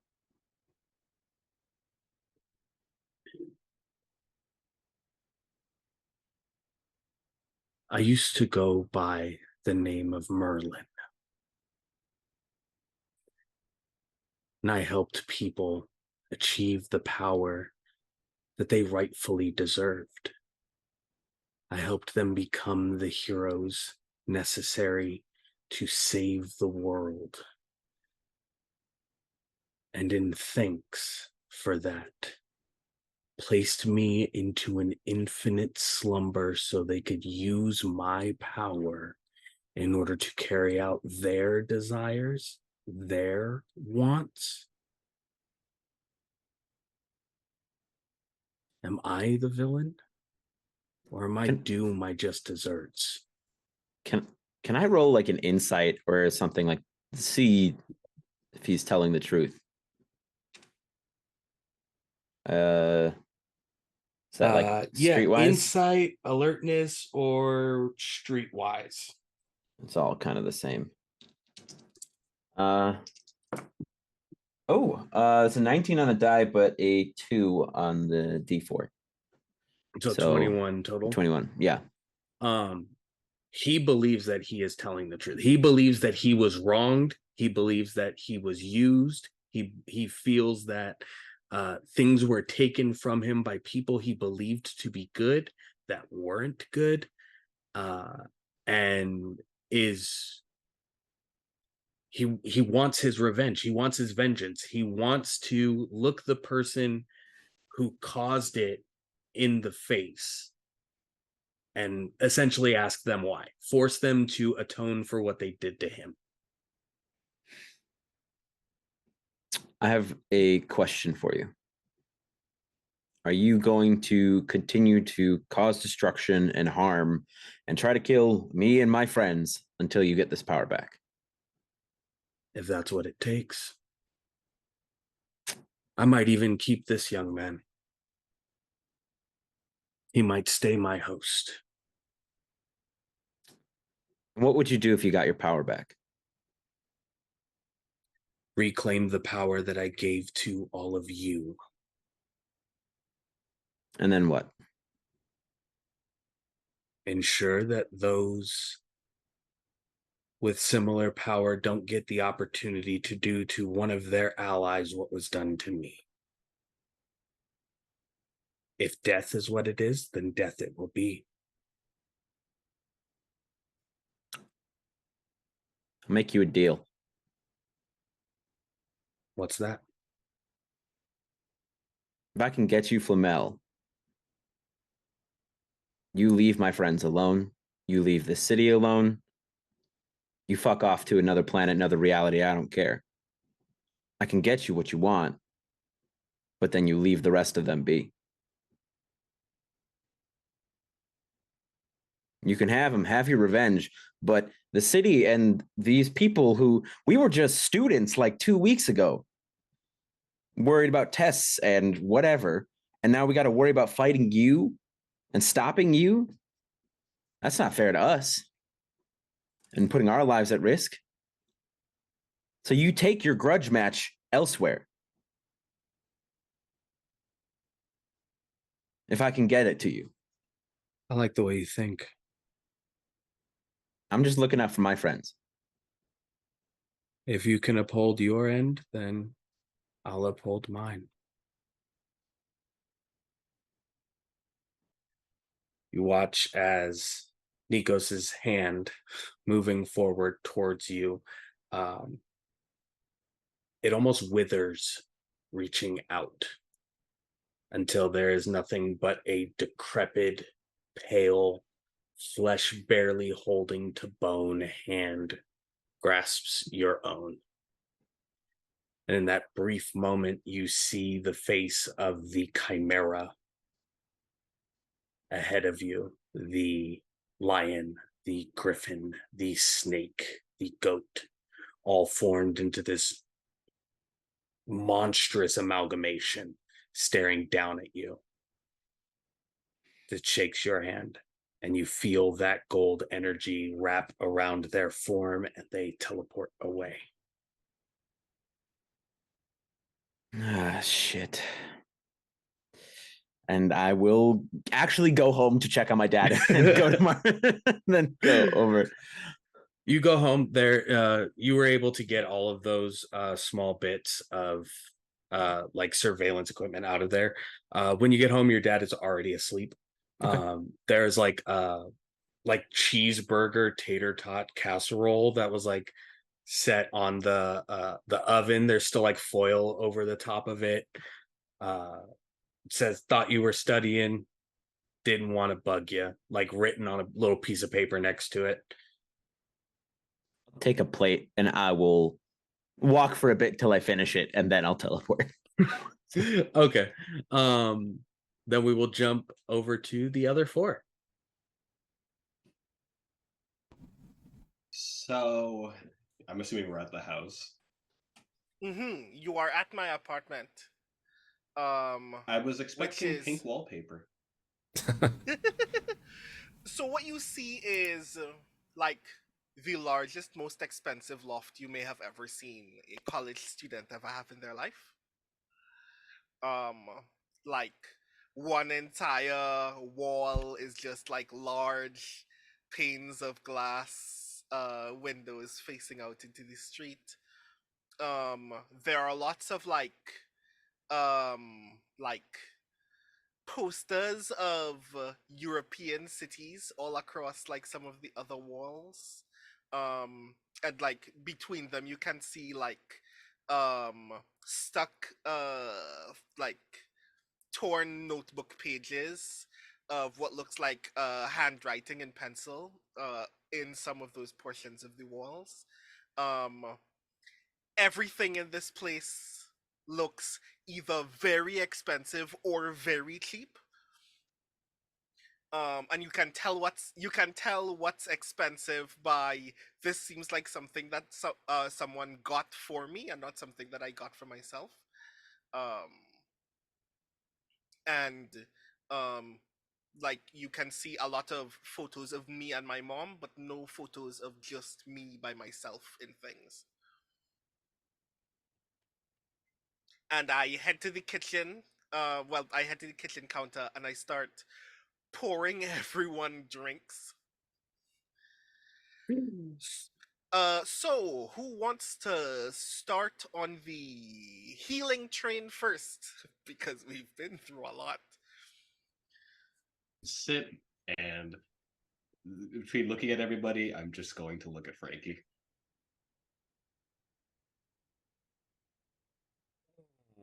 Why is it gotta be me first? I You're the- also look you're the- over at Frankie and just Because like, you're the least talkative. Frankie, And I love you're the you, most but confident. you know that I know that you are kind of going through it. Maybe you want to tell Gina what I know? It pretty much showed Marcia a bunch of stuff about my uncle, comparing me to him and making it seem like I wanted to take him out myself before he died. But the main gist of it was just I grew up being compared to him a lot throughout the years when I was in Philly, when I would visit Angel Grove and hear about him from my dad growing up, and was only told that him and my dad perished together in some thing that they wouldn't tell me about, some dig site or something of another, to only find out he also beat me to this too. So yeah, it's just a lot of not having something to myself first. So I think it just tried to pick on that to make me seem a little more homicidal about it. And I admit I do have anger issues. I'm surprised it didn't show you the other thing, but I'll tell you guys because apparently we're sharing. We're going to have a good old campy story time. But I am technically on parole right now. I am on scholarship at Angel Grove for hopefully entering the Olympics whenever they come up for boxing. I originally was at Villanova and had a full ride there, but before school started, one of my competitors said some stuff about my dad and uncle, and I severely hurt that person and was almost completely expelled. If it wasn't for my mom and the old man, I probably wouldn't even be here in Angel Grove. I would probably be in a jail cell somewhere. That sounds really hard. It sounds like you've been through it the last couple months. Yeah.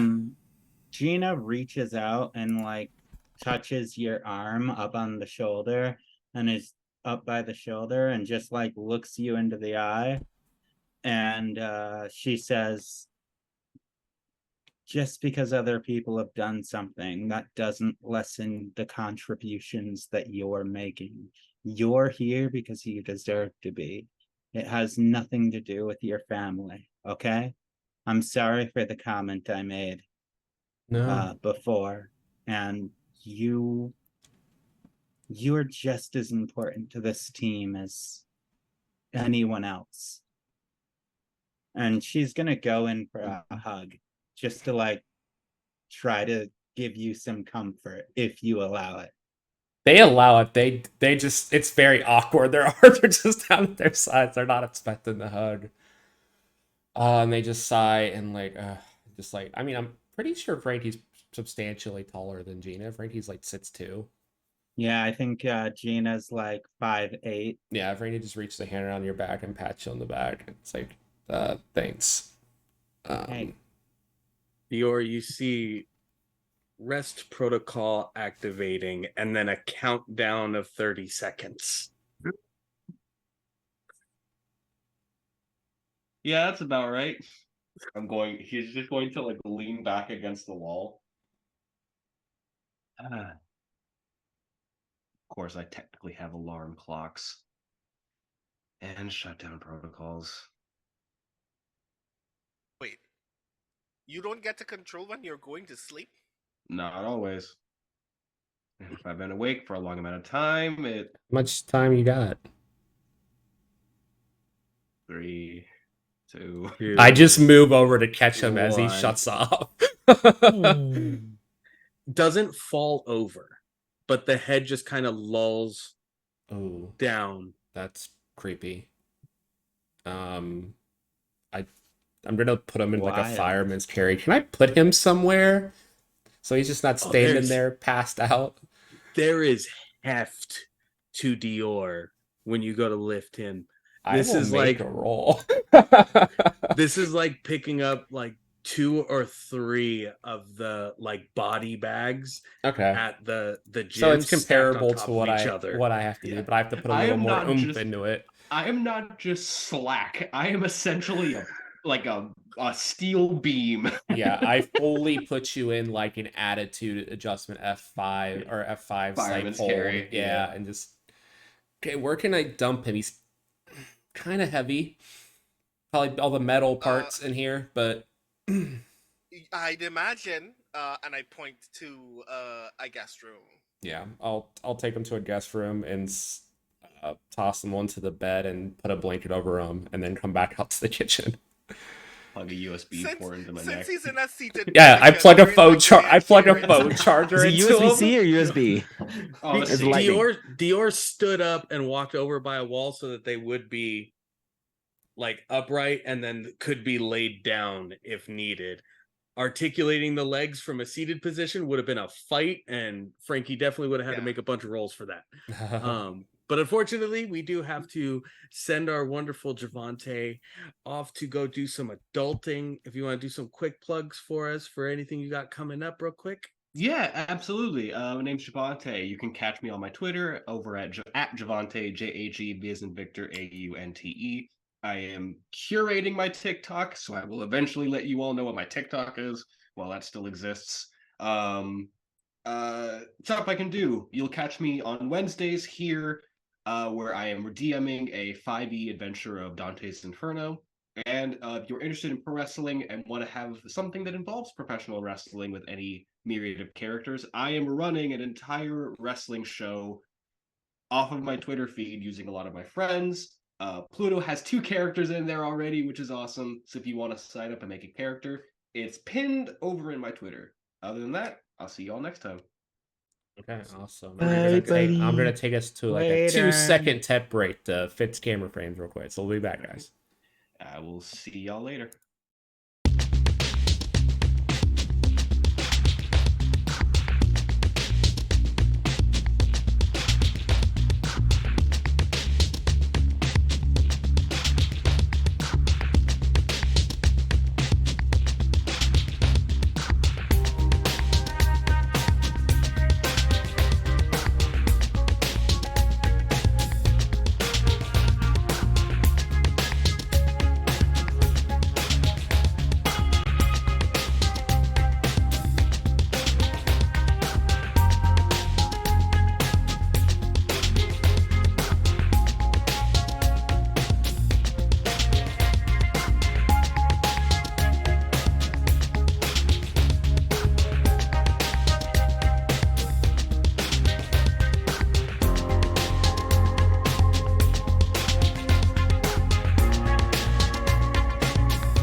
are back. A small little tech delay while one of our friends goes and adults while we continue to play games and have fun.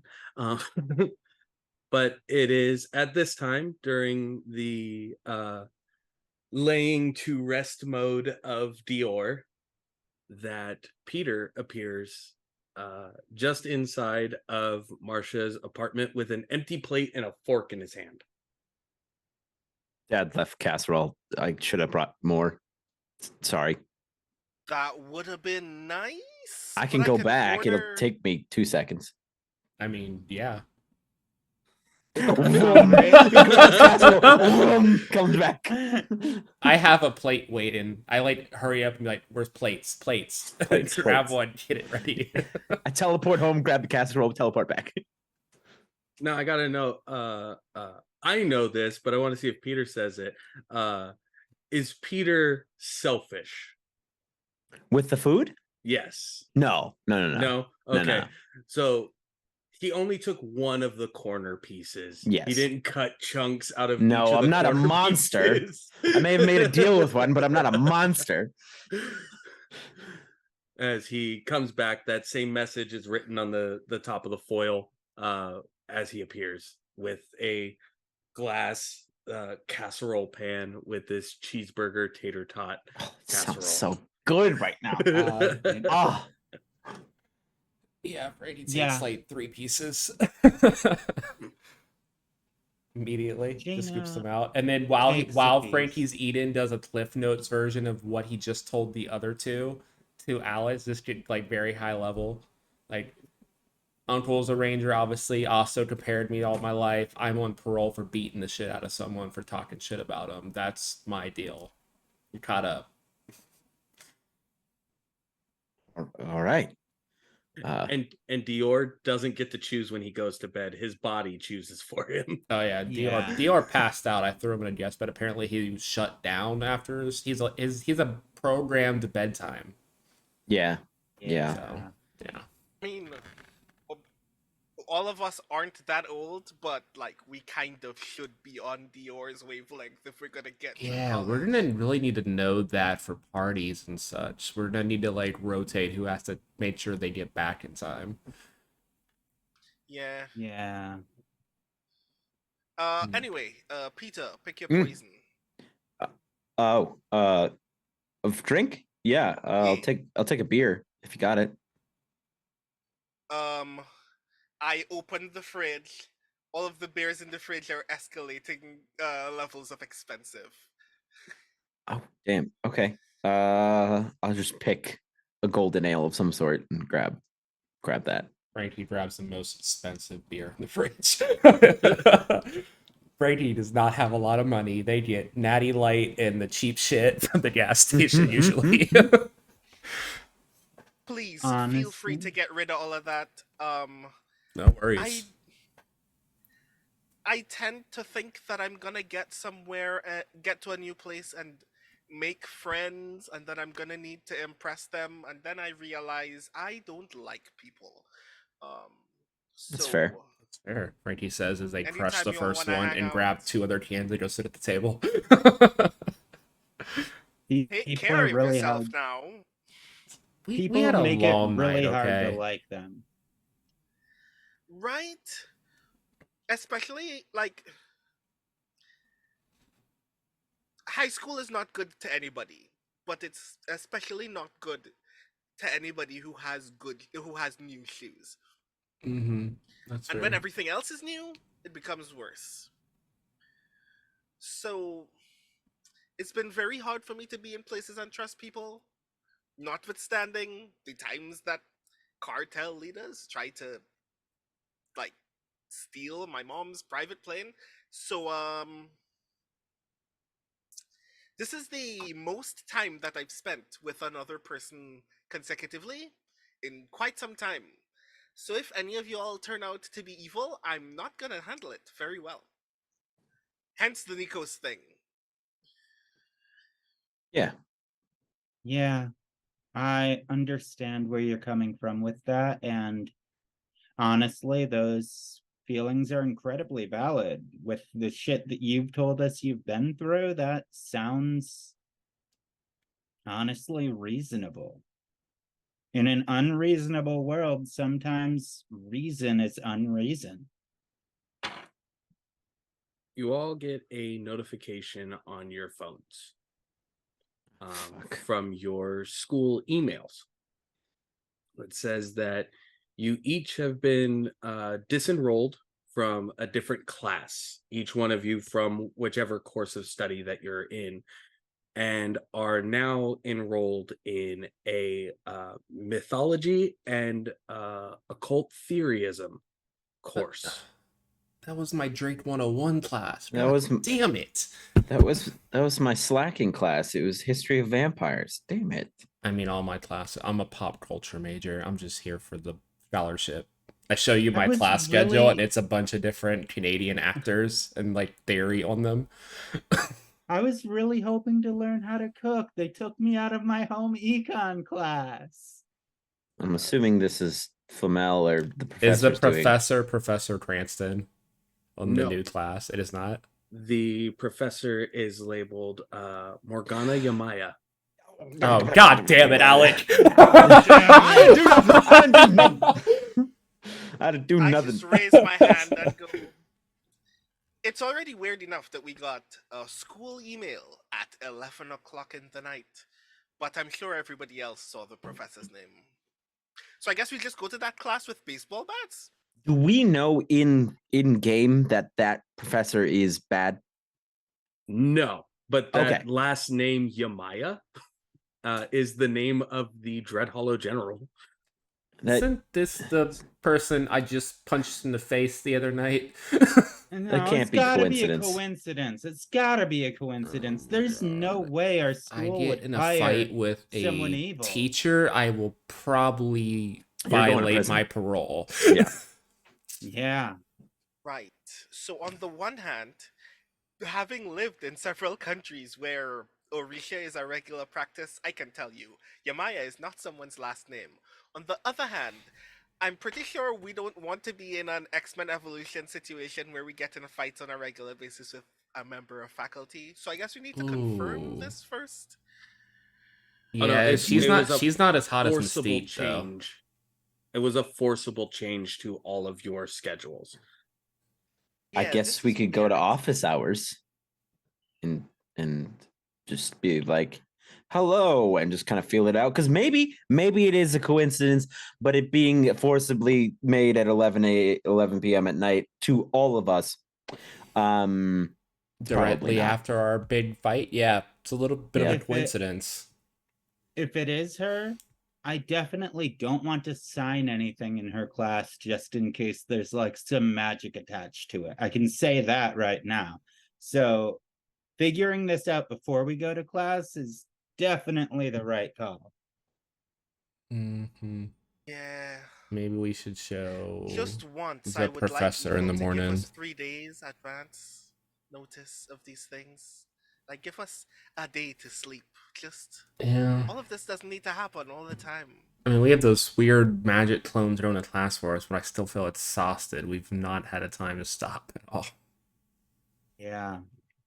Oh, We should oh, definitely ask Professor Cranston about it. I agree with that before we go to class. well, hopefully we'll be able to beat the bad guys and go back to our lives soon. Yeah, fair enough. Yeah. Yeah. Okay. What time well, is this class, by the way? This class is at 6 o'clock in the morning. oh, What a monster! What a a monster! I Is it didn't even also have any tomorrow? early classes. Yes. How They're What starting time is it tomorrow. right now? What So- time is it right now? It's 11 o'clock.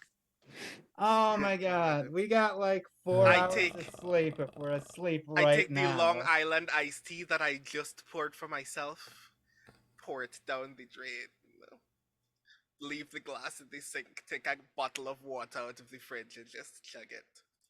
Yeah, I hadn't even opened the amber ale I grabbed out of your fridge yet. I just like was about to crack it when I got the message, and then I just put it back in your fridge. Frankie has Like, the opposite fuck. reaction and pops both cans of beer and just Stone Cold Steve Austin downs them real quick.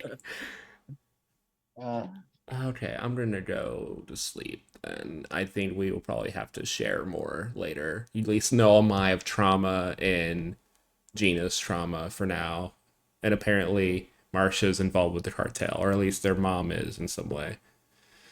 So we have a lot to share apparently still, but Yeah. let's deal But with this in in the the morning. interim, the thing that we do know is we could have not trusted each other 4 hours ago, but I'm in it for the long haul. So no one kill me in my sleep. Sounds good. So it's Bad guy, 11 yeah. now. Wake up at In that small 5. moment that Marcia speaks, that second ring glows lightly pink For all of us? for everyone, Hmm. and then fades back to the crystalline form. This is so weird.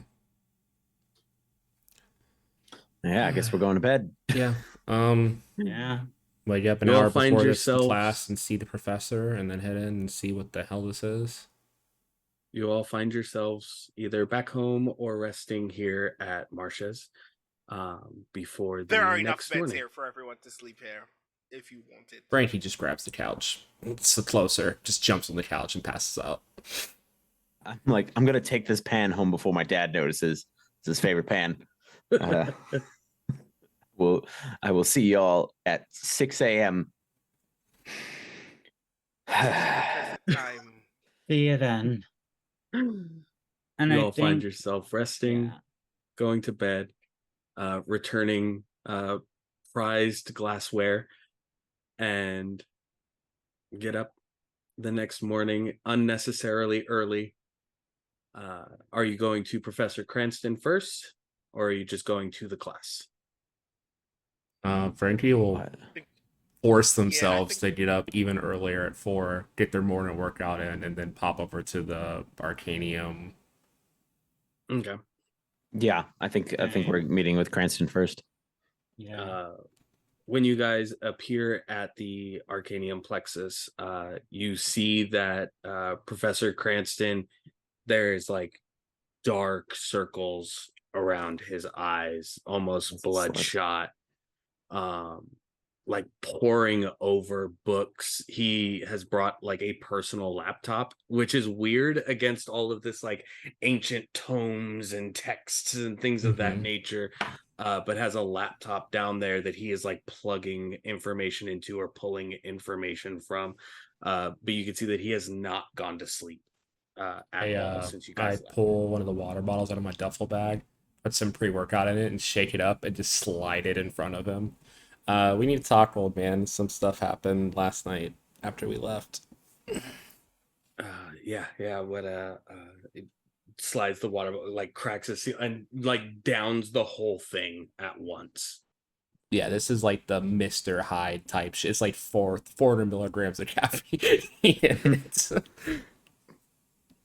We got put in a class like randomly last night about mythology and the occult with a professor whose last name is strangely similar to one of the generals.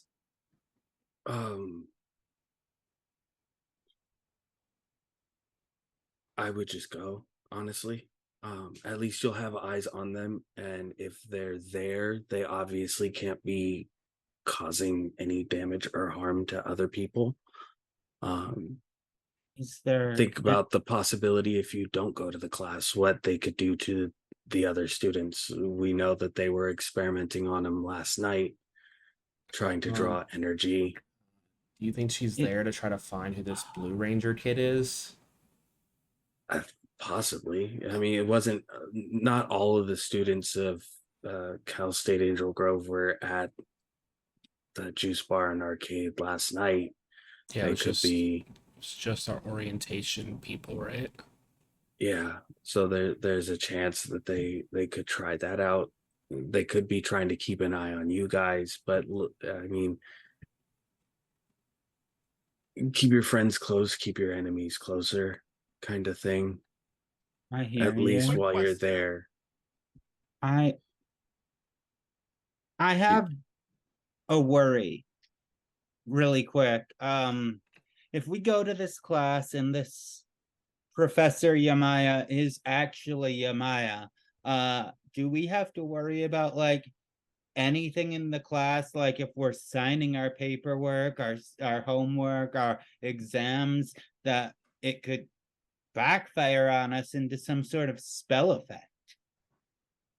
Well, I mean, you guys have been practicing magic and looking over it. You'd be able to see if any of it has any markings or incantations or anything. Just do like a scan over the things before signing or things of that nature, just to be safe. And if there is anything on it, just don't turn it in, or write it on a separate paper and turn it in on that different paper if need be, to maintain appearances. Say you lost it, to throw some water on it, mess it up to where you had to put it on another piece of paper. Okay. That's reasonable, yeah. I'm gonna check the school website for the faculty registry. Give me a And see technology if- roll. Okay. Hehe. I have no specialty in technology. Hey, I fail. I rolled an 8. Professor Morgana Yamaya has been a proud professor here at Cal State Angel Grove for the last 12 years. Has various other doctoral writings that have been published and are noted on their faculty profile. They're a very well liked and accepted member of the community. They do children's storybook adventures during the summers at like the Angel Grove Youth Academy and things of that nature. That's what you find.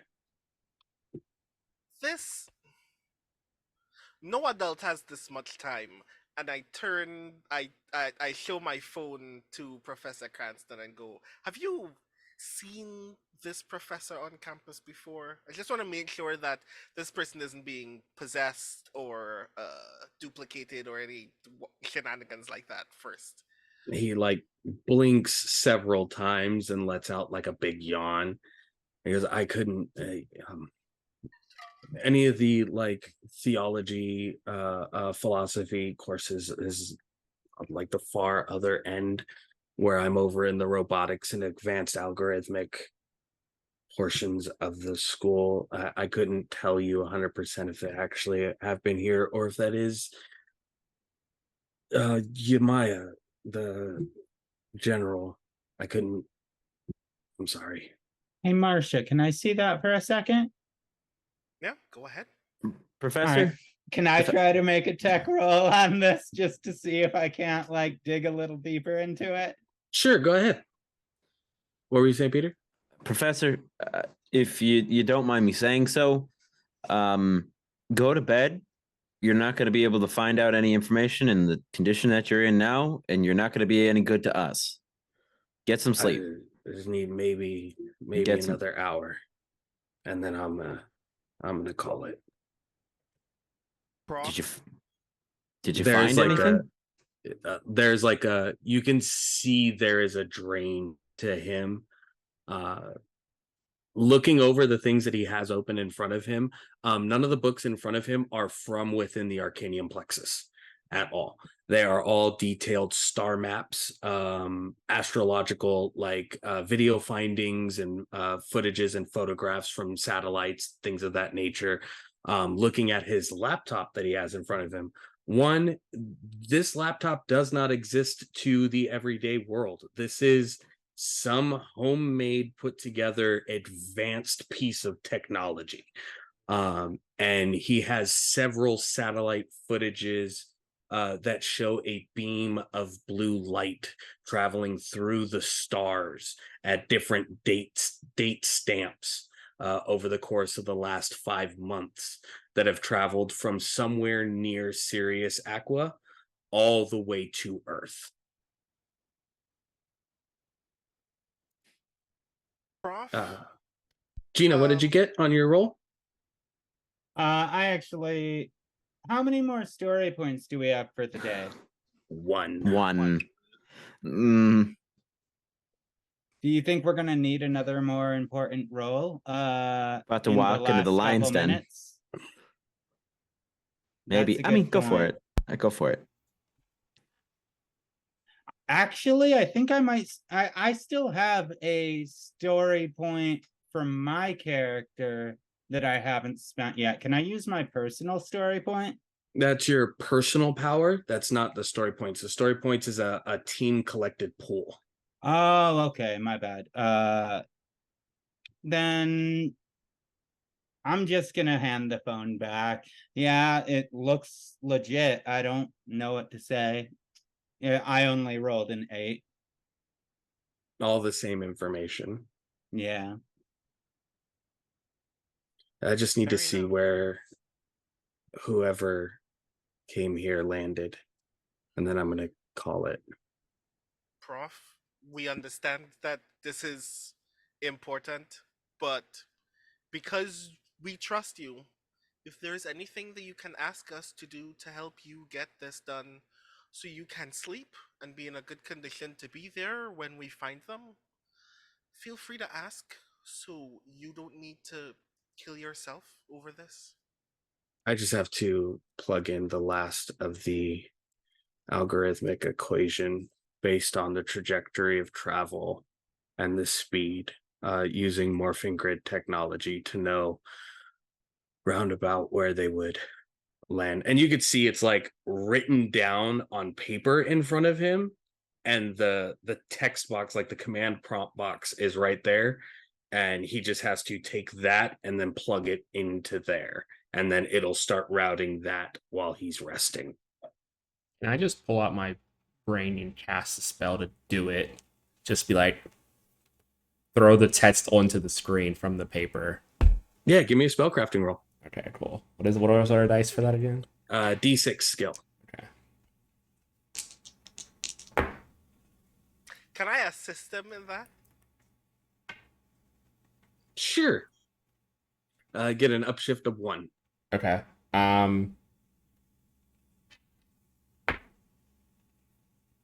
So I crit on the skill die.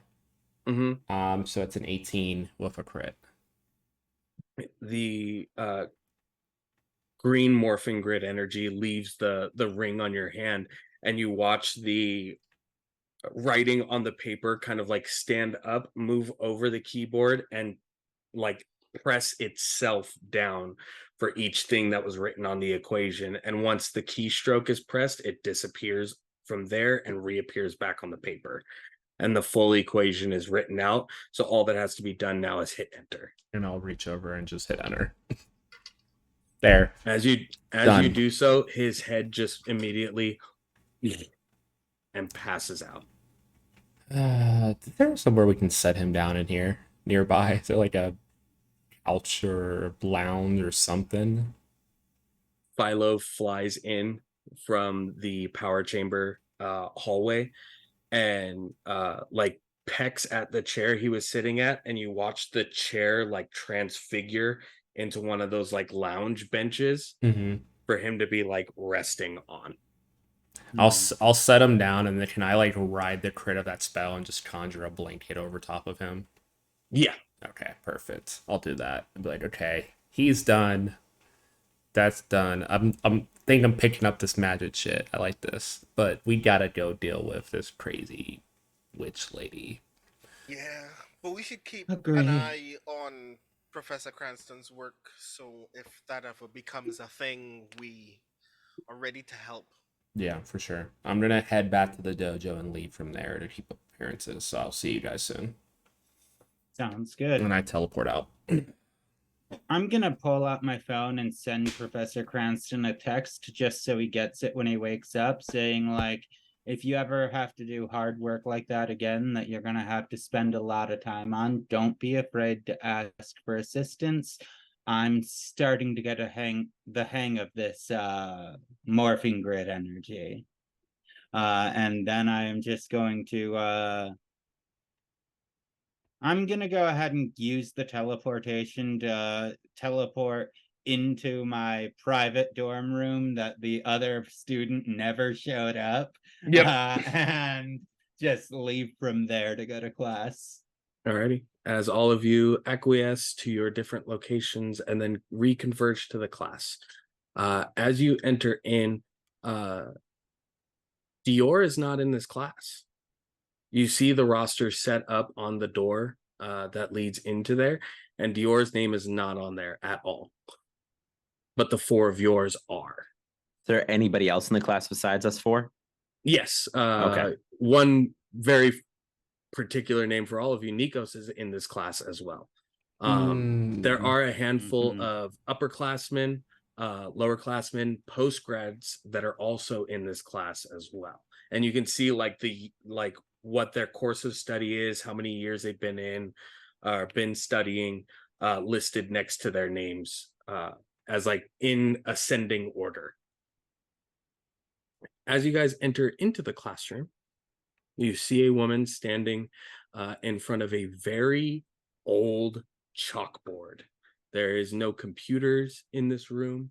There is nothing but books, like black spined with gold lettering books along the side walls of the room, an old wooden podium set in the center of it. It does not look like any of the other classrooms here in Cal State Angel Grove by any means whatsoever. This looks like an old style classroom you would see in like Oxford that was kept for historical accuracies or things of that nature. About 30 to 40 seats all set in rows of like 5 or 6 with ascending walkways of stairs on the left and right. A woman in a fine fitting black dress, like a business dress, black hair pulled into a tight bun. You can see her nails have this like bright but not neon green, almost viridian or emerald, with light purple tips at the end of each one. Glasses, round rimmed glasses sitting off the edge of her nose. She looks to be maybe in her late 30s, early 40s. As she smiles at all of you and says, "Welcome to Mythology and Occult Theology. Please take your seats." Immediately, I want to make an insight roll. What are you trying to discern from this person? I want to discern this person's motives. Can I Go do for a it. vibe check as well? Absolutely, make a vibe check. And just to be clear, my Nomad Influence perk means that I gain an edge on social checks to do so. Yes. Oh yeah, me too. Plus, my insight is a D4 skill.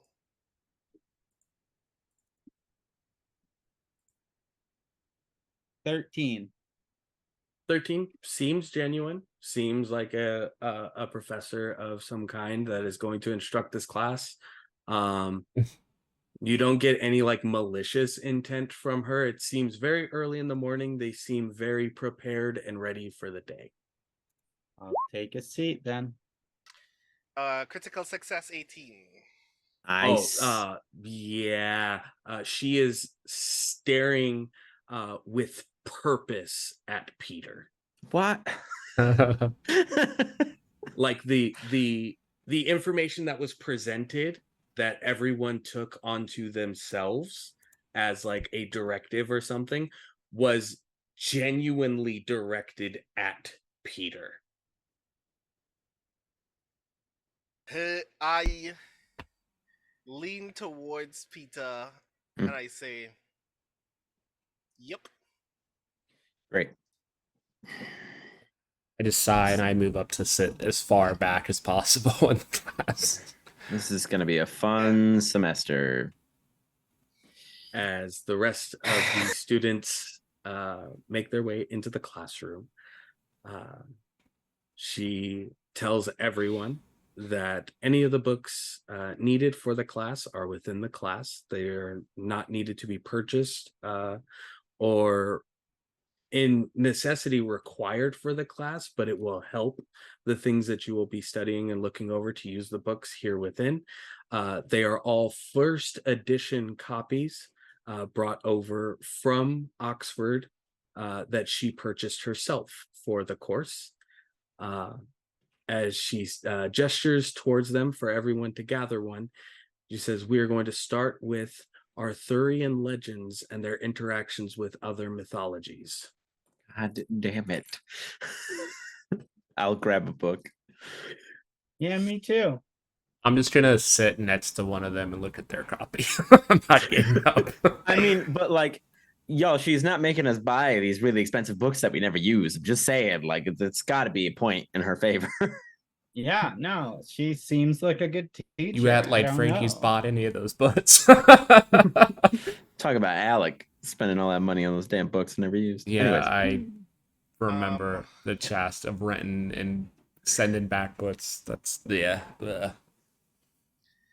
I'm specifically sitting next to Gina and looking over at that book, and I take a small I tear a piece of paper from a notebook and just kind of scribble so Gina can see me write. I'm pretty sure accepting something from Morgana is also bad. I just sit Well, back and kick my feet up and look at Peter's book. that's Peter, it. Gina, do you guys open the books? Don't open it. Don't open it. Don't open it. I'm gonna scribble back. Well, as long as I don't keep it, it should be fine, right? And then I just open the book because it's class. I have to. Peter, do you open the book? no, No? no. Gina, and for seating purposes, Marcia, as you guys open the book, the immediate cover to the first page, you see the spell circle of the Chimera. And you see written over the top of it, Mythology and Occult Theology, the study of, by Dr. Morgana Amaya. And at the very bottom, quickly written in very fresh ink, is, "Welcome to class." And that's where we'll Yikes. end for tonight. Yikes. Oh my god. Oh. We just fought a giant camera. Why do I feel like we're gonna get in another fight right The now? hot in this evil classroom? teacher is gonna try to miss Robinson Peter. Nah, this No. is all I'm about the in. narrative I'm down. tension right now. It's not gonna do shit in class, but we can't either. Someone's gonna and get we the have tension. to sit here and listen. Yeah. Need some extra credit. This is Once so again, good. Thank you all for being here with us But- tonight for ArcaKnights, a Power Rangers actual play series here on the Initiative Order. Few quick things before we have everybody sign off and give a little bit of information on what you're working on. We first want to give a very big shout out to Norse Foundry, creators of Artisan Stone and Metal Dice. If you use code TIO1515, you'll get 15% off your purchase. Another amazing dice crafting group within our ranks is Mithril Armory. Use code Initiative and you can get 10% off of your purchase. And finally, our very own Terran, creator of Umbral Oculus Dice. If you use code Initiative, you'll get 10% off a full set of dice. And those are all of our wonderful sponsors here. So we'll go ahead and go right around the group and do our sign-offs. Tell us about the next project you got coming up. And yeah, we will start with Brandon. Hello, it's me, Brandon O'Brien. Pronouns he, him, or they, them. I am a writer, poet, and game designer from Trinidad and Tobago. You can find me on most social media at The Rising Tides. That's TITHES. I also have an itch.io page where you can find all of the games that I'm presently making, including Hero Revolution, a Kamen Rider inspired RPG, very loosely based on Blades in the Dark with a lot of other cool things going on. Gimme. I owe you all an update about the thing, so please look out for the information about that very soon. Also, if you ever want to find out what my writing looks like, over at sundaymorningtransport.com, a short story of mine dropped just this past Sunday called The Officer in Your Heart. So if you're into giant mecha, learning that your body is betraying you, and trying to figure out what it means to live in a radical community, please check out that story because it's actually kind of wild. So yeah, that's me. That's right up my alley right there. That explanation. That's life. Whew. Alec. Yes, so I'm Alec the Bard, TTRPG content creator and professional ballroom dancer. You can check out all of the shows that I produce over on my YouTube channel, Alec the Bard. I have two going on 3, soon to be 5 shows on that YouTube channel that you can find. Something for everybody. So that's me. Krimsin. Hey y'all, Crimson Galaxy again, and again that is Krimsin, because I'm not me without a little bit of sin. You can find me on Twitter at sin_gal. You can find me here and on Instagram at crimson_galaxy_RPG. You can come catch me on this coming Wednesday. We are going to be back with some more Things from the Flood over on twitch.tv/partywipegames at 1 p.m. Pacific time. On this Sunday, we're going to be back with another episode GM'd by Casper the Envy Wolf of our Ghost Hunters game that is using the Monster of the Week system over on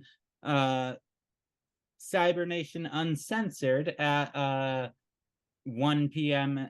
Pacific time as well. And something else that I just got to help work on and stuff, I actually just got my first actual credit as a sensitivity reader for a supplement called Changeling's Bargain for the MetaHumans Rising game, and that is actually already up on Drive-Thru RPG. So check out my Twitter and you can check that out. It actually is a really heavy but really, really cool supplement that's definitely worth checking out. And yeah, that's what I got for you. Thanks so much. Hell yeah. Ludo. Everyone, I'm Pluto, a non-binary bisexual content creator and game master on a quest to run every game in the known universe. I am a community leader here at the Initiative Order, and I can be found everywhere on the internet at Pluto Cleric. Stream-wise, tomorrow night at 10 p.m. Eastern, the next episode of Dresden Files Accelerated, where I get to finally roleplay Harry Dresden, so we'll see how I cover that iconic character. I'm totally not nervous whatsoever to do that. On Friday at 4 p.m. Eastern on Spotify, Amazon Music, YouTube, and Podbean is The Gainer Gossip, the podcast with me and my wife where we talk to people in the tabletop space, TikTok, and acting worlds. I think this week is going to be one of her best friends who's also trying to do acting down in Florida, so we'll pick their brain a little bit. Sunday on my channel at 9 p.m. Eastern is the ongoing Starfinder actual play game, A Weird Frontier, where last episode we did a war game style WWE match to the death, which was a lot of fun. And then the last thing I'm going to plug, because I'll save the other thing for Will to talk about since he's in it, is on the 15th, I will be debuting the Trans Empowerment Project charity campaign game that I'll be running for 20 episodes called Gods Among Mortals. We will be playing every first and third Monday of the month, and I'm really excited to kick that off. We'll be bringing in special guests on in the industry from table that are trans and non-binary, and we have an all non-binary table as well. So it's going to be a great time for a great cause. So definitely tune in and give what you can, even if it's just a share. So very excited for that. But that is all for me. Hell yeah. And I am Will. I am the lore keeper for ArcLight Court and ArcLight Court Games. Here, you can find me on the initiative order every second and fourth Monday, telling this wonderful Power Rangers story with my amazing cast. Every alternating Tuesday, essentially. You can find me over on Open Circuit Studios in Suits in the Dark, a cyberpunk superhero series where I get to play Enoch with the superpower of gun. But the one big thing, huge project that I've been working on over the course of the last couple of months is Mage, a Veil of Mana, which is a brand new tabletop role-playing game that we are going to be launching the Kickstarter here in a couple of weeks. So feel free to check that out. You can find the link to the Instagram page over on my Instagram page, ArcLight Court. And I'm super excited to share that with you guys and get that game out there for everyone to experience and enjoy. Thank you all for joining us here. Again, major shout outs to Javante, our player, who is Dior, our Black ArcaKnight Ranger. Love working with all of you here. Love getting to tell this story, be Rangers, be heroes, and experience this entire world that is Power Rangers. Have a wonderful night, and remember, on Mondays it's morphin' time. Yay! Yeah.